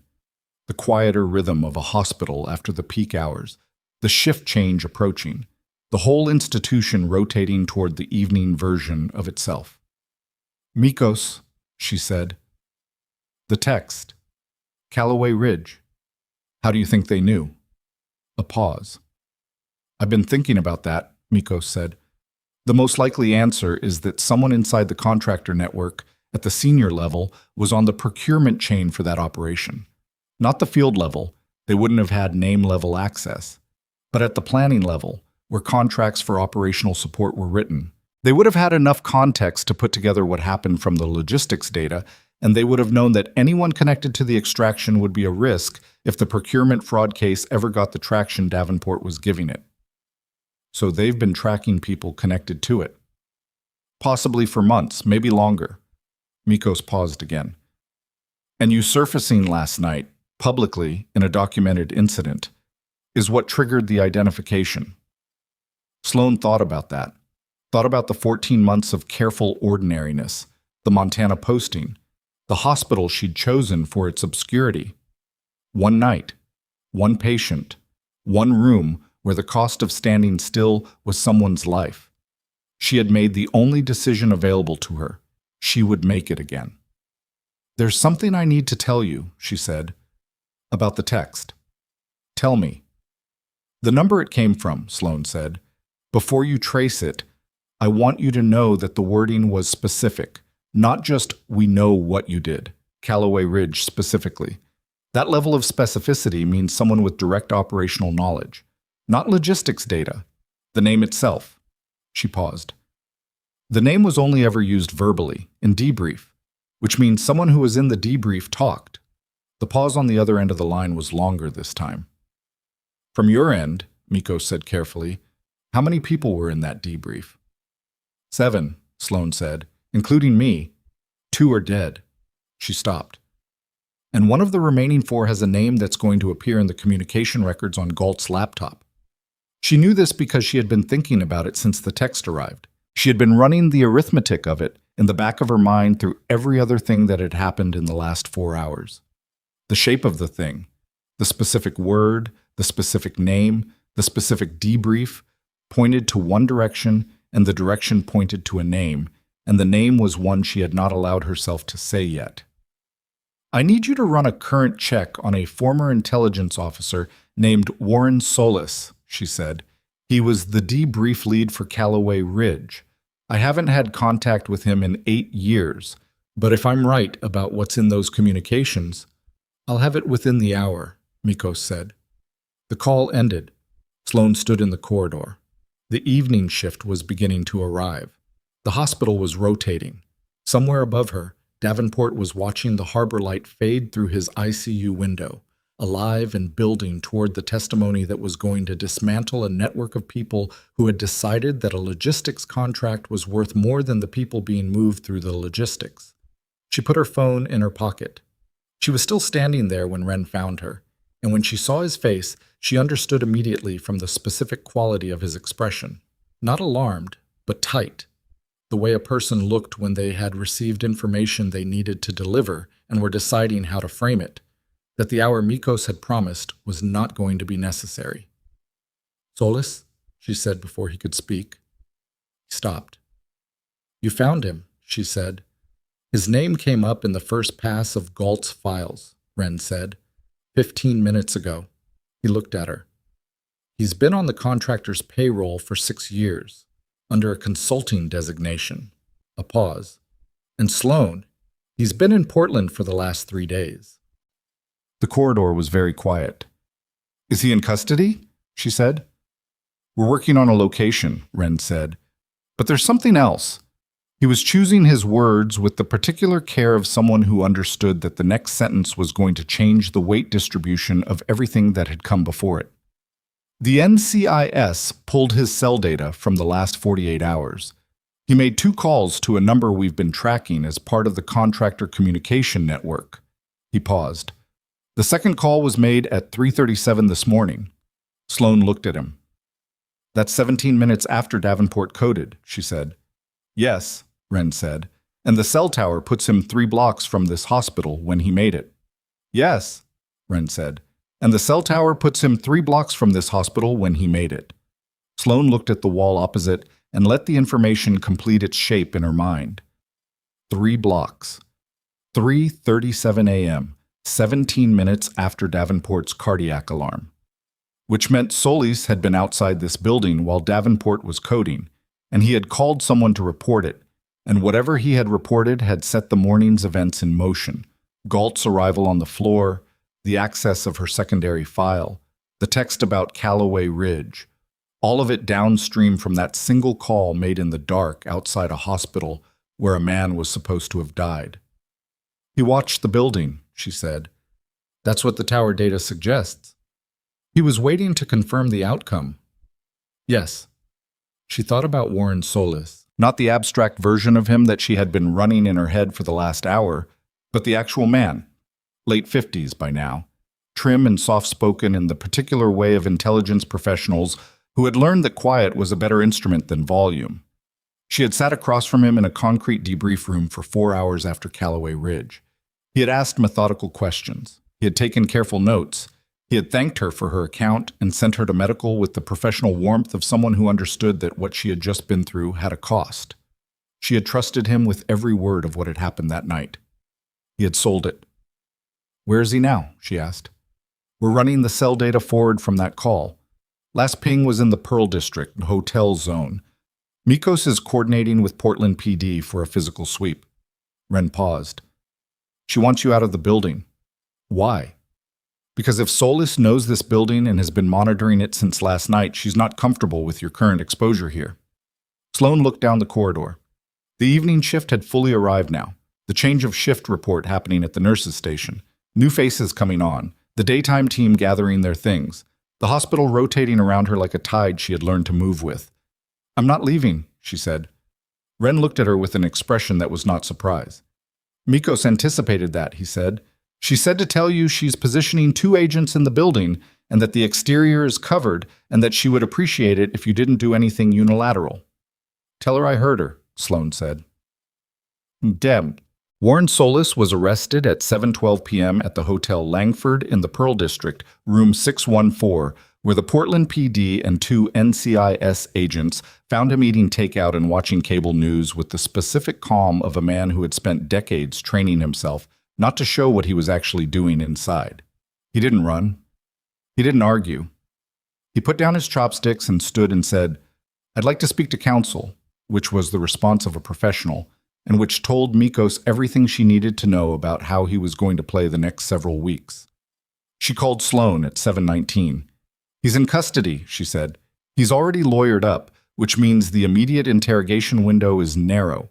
But we have the cell data, we have the Galt communications, and we have the laptop. And the laptop has a document on it that our forensics team flagged in the last hour. A pause. It's a risk assessment. Contractor authored, dated 8 months ago. It lists individuals connected to Davenport's case who represent potential exposure to the network. Names, last known locations, employment status. Sloan waited. Your name is on it, Mikos said, with a notation that says your current identity had not been confirmed as of the document date, but that someone matching your profile was believed to be working in a Pacific Northwest medical facility. Another pause. There's a recommendation attached. What kind of recommendation? Mikos was quiet for a moment. The kind that tells me you've been on their radar longer than last night, and that Callaway Ridge was not the only reason. You're also in Davenport's case file, not by name but by your operational history with personnel who were connected to the fraud investigation. You were a thread they'd been meaning to pull. Sloan sat with this for a moment. 8 months. She had been at Carver Bay for 14 They had been circling her existence for more than half of that time without finding the right angle. And then in one night she had given them a very visible angle, and the entire apparatus had accelerated toward her. Is it enough? She asked. For charges against Solis specifically? The document alone is significant. The cell data places him at the scene of an attempted murder and connects him to the communication chain. The JAG and the U.S. Attorney's Office are talking tonight. Mikos's voice had the quality of someone choosing their words accurately rather than optimistically. I'm not going to promise you a timeline, but I will tell you that we have 3 people in federal custody, a 4th under active federal warrant, a 5th, Boone, who was pulled off a plane and is now cooperating in ways his attorney is probably furious about, and a documentary record that connects all of them to a contractor network that has been operating in the space between legitimate defense contracting and something significantly darker for at least 6 years. She paused. It's enough to move. Whether it's enough to win, that's the next fight. I know, Sloan said. I've given my statement. Yes, and I'll need you available for follow-up, but the initial record is solid. Another pause. Sloan, are you okay? The question landed simply, without clinical framing, and Sloan recognized it as a genuine question rather than a professional one. The difference between a welfare check and an actual human asking an actual human whether they were holding together. I'm okay, she said. I've been up for, she calculated briefly, about 32 hours. Go home, Mikos said. Soon, she said, and ended the call. I'm shot. She went back to the ICU first. Ortega was at the charge desk for the night shift, and she looked up when Sloan came through the glass doors and said, You should not still be here. I know, Sloan said. How is he? Stable, better than this morning. Ortega tilted her head toward Bay 3. He asked about you about an hour ago. I told him you were still in the building. He said, Of course she is. Sloan almost smiled. I'm going in for 2 minutes. 2 minutes, Ortega said, with the tone of a woman who would enforce it. Davenport was sitting up slightly more than he had been that afternoon. The harbor had gone dark outside the window. The lights of the port visible through the glass. The place where the explosion had happened now a quiet arrangement of emergency lighting and overnight emergency response equipment that would be there for days. He looked at her when she came in, and his expression had the quality of someone who had spent several hours assembling the pieces they'd been given into the full picture. Mikos called me, he said. I figured she would. She told me about Solis. He paused. I worked with him indirectly about 9 years ago. He consulted on a procurement review that I was part of. I didn't know him well, but I knew his reputation. He stopped. I should have known when Vasquez's analysis started connecting to that particular contract period. You couldn't have known, Sloan said. I should have, Captain. She said it quietly, not sharply. You built a case that exposed a network that had been operating for 6 years. You did it correctly and documented it, and were 8 days away from presenting it to a Senate subcommittee. That's what you did. She looked at him steadily. The rest of this, Solis, Callaway Ridge, last night, that's not something you failed to prevent. That's something they did. He was quiet for a moment. Vasquez trusted you, he said. She did, Sloan said, and I didn't get her out. I've had to live with that. She knew the risks. Knowing the risks doesn't make the outcome easier to carry, Sloan said. It just means you understood the contract. He looked at the window. She was good. She was excellent, Sloan said. Better analyst than I was medic, and I was a decent medic. That got a short sound from him. Not a laugh, not quite, but the closest thing to one that someone could produce around a chest drainage tube and a recent cardiac event. 2 minutes, Ortega called from the charge desk. Sloan stood. Get some sleep, she told him. You have testimony to give in 8 days, and you need to be functional for it. 8 days is plenty of time to be functional, he said. Not if you spend the next 3 staring at the harbor thinking about things you can't change. He looked at her. Is that what you do? She considered the question with the honesty it deserved. I did it for a long time, she said. I got better at not doing it. She paused. It takes practice. She left the bay. She left the building at 8:30 p.m. The night air off the harbor was cold enough to be felt immediately. That Pacific Northwest cold that came with the specific combination of latitude and water, the kind that went through fabric rather than around it. She stood outside the ambulance bay for a moment and breathed it in and let the noise of the building fall away behind her. 33 hours. She had been on her feet, essentially, for 33 hours, and the weight of them was not in her legs or her back. It was behind her eyes, in the particular fatigue that came from sustained cognitive load and emotional management. The body was fine. The body had been through worse, and she knew it. It was the other kind of tired that needed the night. She walked to her car, a 7-year-old Subaru that she had bought used in Montana and driven to Portland because it was the kind of car that nobody looked at twice, which was still a relevant consideration in her life and probably would be for some time, and sat in it for a moment without starting it. She thought about Vasquez. She thought about Pell. She thought about the debrief room and Warren Solis's careful note-taking and the 4 hours she had spent telling the truth to someone who was using the truth as a commercial product. And then she thought about Bay 3 at 11:51 p.m. on a Tuesday night. The monitor alarming. The smell of the room. The sound of Davenport's compromised breathing and the specific quality of her own attention in that moment. Not calm exactly, but clear. The kind of clarity that didn't feel like a skill and didn't feel like training, but was both of those things in the way that things practiced long enough stopped feeling like practice. She had not stood in that room because she was a combat medic.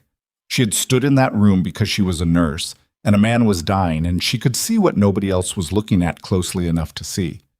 Those were not the same thing. Both of them were true. She started the car and drove home. Quote, the weeks that followed were not clean. She had expected that. Clean resolutions were the province of stories told by people who hadn't lived inside them, and she had lived inside enough situations to know that the actual texture of aftermath was always more complicated and slower and less satisfying than the moment it began. Warren Solis was formally charged on 3 counts, including conspiracy to commit murder of a federal witness, which carried the weight that weight like that carried. His attorney filed immediately and began the lengthy process of constructing the defense that well-funded attorneys constructed, which meant that the trial, when it came, would be months away and would involve the kind of procedural architecture that made federal cases expensive and slow. But the charges were real, and the evidence was substantial, and the U.S. Attorney's Office was not treating this as a secondary priority. Aldrich Boone, the contractor executive who had been pulled off the Vancouver flight, negotiated a cooperation agreement within 10 days of his arrest. His cooperation opened 4 additional investigations into contractor conduct across 2 other federal agencies, which was the kind of cascading institutional consequence that happened when the first structural element of a network was pulled and the connected elements began to follow. The network itself was larger than the original procurement fraud case. Davenport had built the visible portion, and Boone's cooperation was revealing the portions that had been designed not to be visible. Doyle Marsh entered a guilty plea on charges related to the medication tampering and computer fraud, and received a sentence that would keep him out of anything resembling civilian life for a significant period. He had been, as Mikos had characterized him from the beginning, an instrument rather than an architect, competent and complicit, but not the source. The source was being disassembled through the Boone cooperation and the Solis prosecution and the documentary record that Davenport's case file, combined with Galt's laptop and the contractor communications, had made possible. Terrence Galt fought extradition from a jurisdictional complication that arose when his counsel identified a technical problem in the warrant, which meant his situation remained in the procedural stage for longer than anyone wanted. But the charges were filed and the evidence was documented, and the legal outcome, when it eventually arrived, would be what the evidence made it. None of this was fast. None of it was neat. Justice and institutional context moved the way large things moved, with a weight that was unmistakable once it was in motion, but that took time to generate momentum, and the waiting was not comfortable, and the gaps between developments were not filled with resolution. Sloan went back to work. She was on shift 3 days after the night of the explosion, which was 2 days earlier than Mara Voss thought was appropriate, and 1 day earlier than she herself had planned. The floor was different in the ways that floors were different after a significant event. Not visibly, not in its structure or its layout or the way the monitors ran, but in the quality of the attention people brought to it. The overnight team had been through something together, and that had a residue, the same way any shared extreme experience had a residue. Priya worked differently now. Not dramatically. She was still Priya, still earnest, still prone to asking the question one more time to make sure she'd understood, but she moved with a fractionally more deliberate attention that Sloane recognized as the result of having watched someone refuse to be moved from a position that turned out to matter. The effect was subtle and real and more durable, probably, than anything a training module could have produced. Mara Voss did not change. Mara had been who she was for 41 years, and the explosion and its aftermath had not reorganized her fundamental architecture. But she started including Sloane in the shift briefings in a way that was slightly different, not deferential. Mara didn't do deference, but collaborative in the specific way of someone who has recalibrated the value of another person's read on a situation. Dr. Briggs asked her, on her second day back, whether she'd be willing to review the trauma bay protocols for rapid assessment in mass casualty situations. He framed it as a committee review, an institutional process, which was the frame that made it something he could propose without having to directly say, "I want your input because you saw something I missed." She understood the frame. She accepted the invitation. The committee work was not glamorous. It involved a lot of meetings in small rooms and a lot of institutional language, and the specific friction of trying to embed clinical knowledge into procedural documentation in a way that didn't drain the knowledge of everything that made it useful. But it was real work, and it was the kind of work that changed how a room of people behaved at 11:51 on a Tuesday night when someone was dying. And that mattered in the units it was measured in, not in career metrics, but in the specific human units of people who went home, us. Admiral Faust returned to Carver Bay on a Thursday afternoon, 3 weeks after the explosion. He came alone. Not in full dress, in service uniform, which was less ceremonial and somehow more serious for that. He found Sloane at the nurses' station on the trauma floor, which was where she was most days during her administrative hours, and he stood in front of her with the posture of a man who had prepared for this encounter without being certain how it would go. "I have something for you," he said. She looked up from the chart she was annotating. He held out an envelope. Official Navy stationery, sealed. She took it and opened it and read what was inside, which took about 40 seconds, and then she set it on the desk and looked at him. It was a formal letter of commendation from the Naval Command, citing her actions on the night of the explosion and noting her service record. Not the thin civilian file, the actual record, which meant that someone at a level above Faust had authorized its acknowledgement.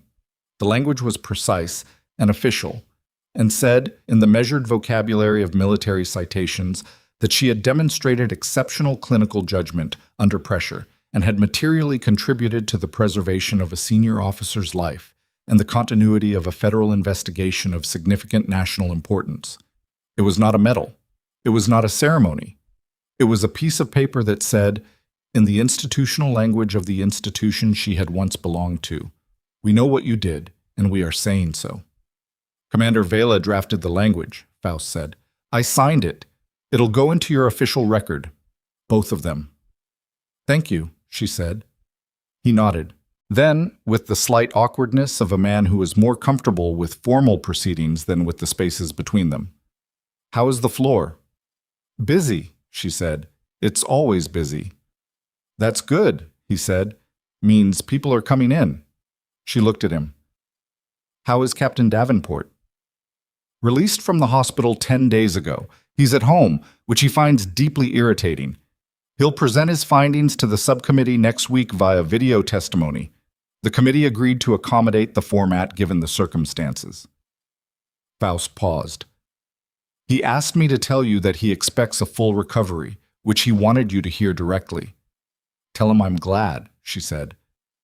"He also said—" Faust stopped, started again. "He said that when you came to see him in the ICU, you told him it took practice, not staring at the past." She waited. "He wanted to know if you'd found a way to do that," Faust said. "He wasn't sure if it was an appropriate question. I told him I'd pass it along and let you decide." Sloane looked at the commendation on the desk. The official language, the formal acknowledgement, the piece of institutional record that said she had been here and had done something that was worth saying out loud. Tell him I'm still practicing, she said, but it gets easier and it's worth it. Faust picked up his cap from the counter where he'd set it when he came in. He held it for a moment. For what it's worth, he said. The way you held that bay. I've been in a lot of rooms under pressure. Military rooms, operational rooms, rooms where the stakes were not abstract. He looked at her. I've seen what it looks like when someone knows what they're doing. I missed it that night because I was looking at a badge instead of a person.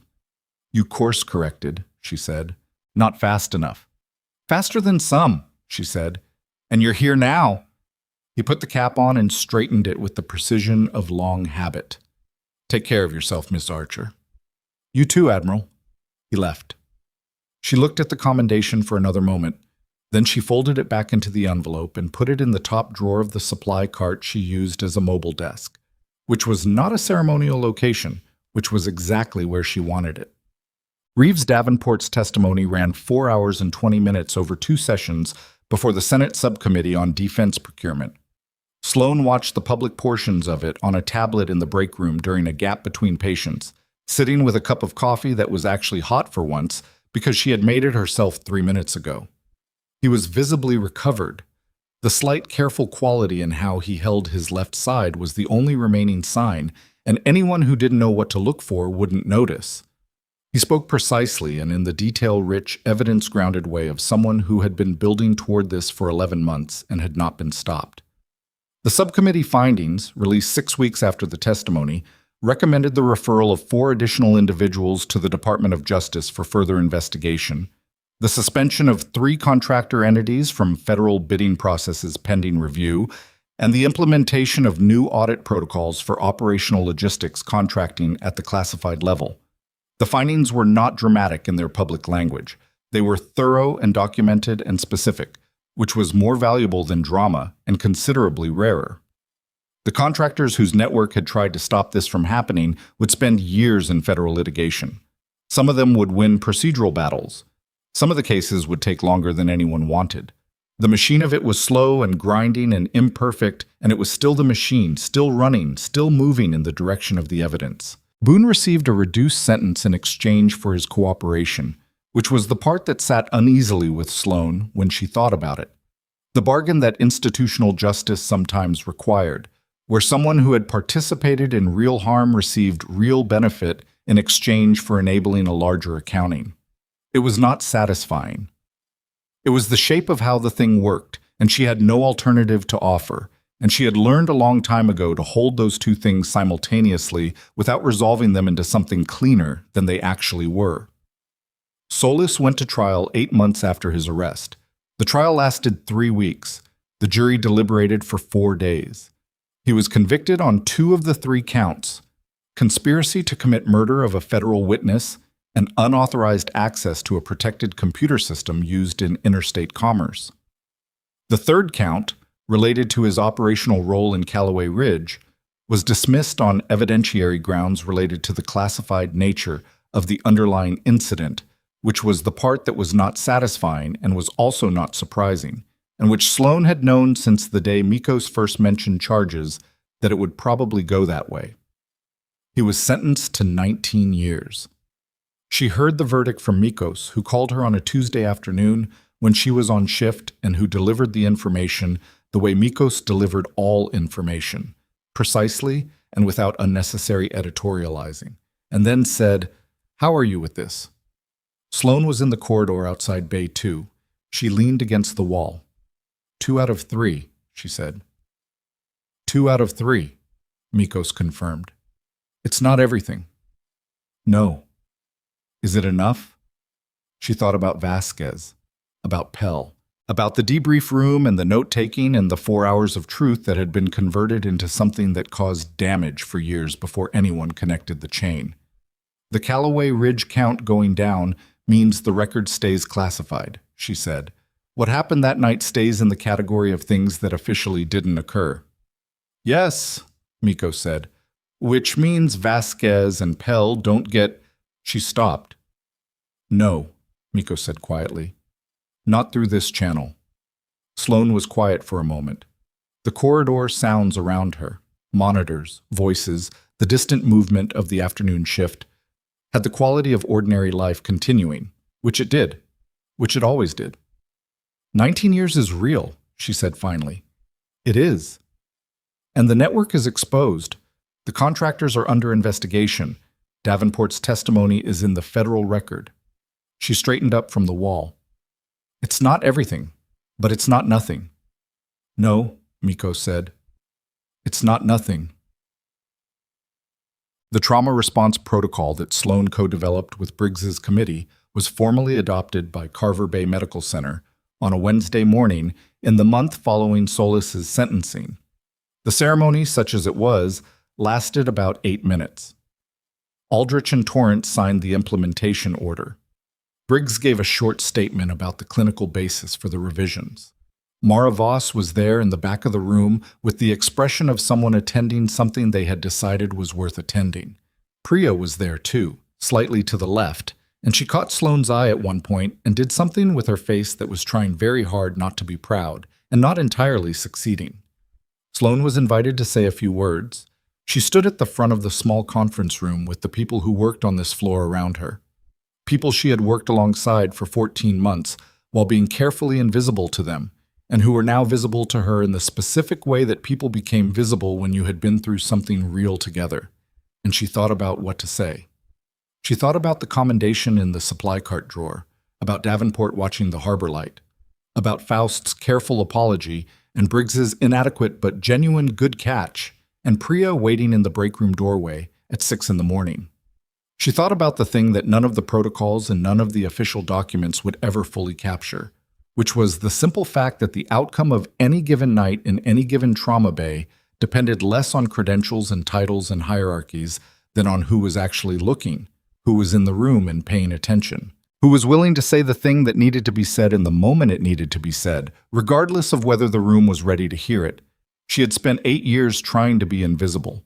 She had spent one night being visible because someone was dying, and visible was the only thing she knew how to be when that was the situation.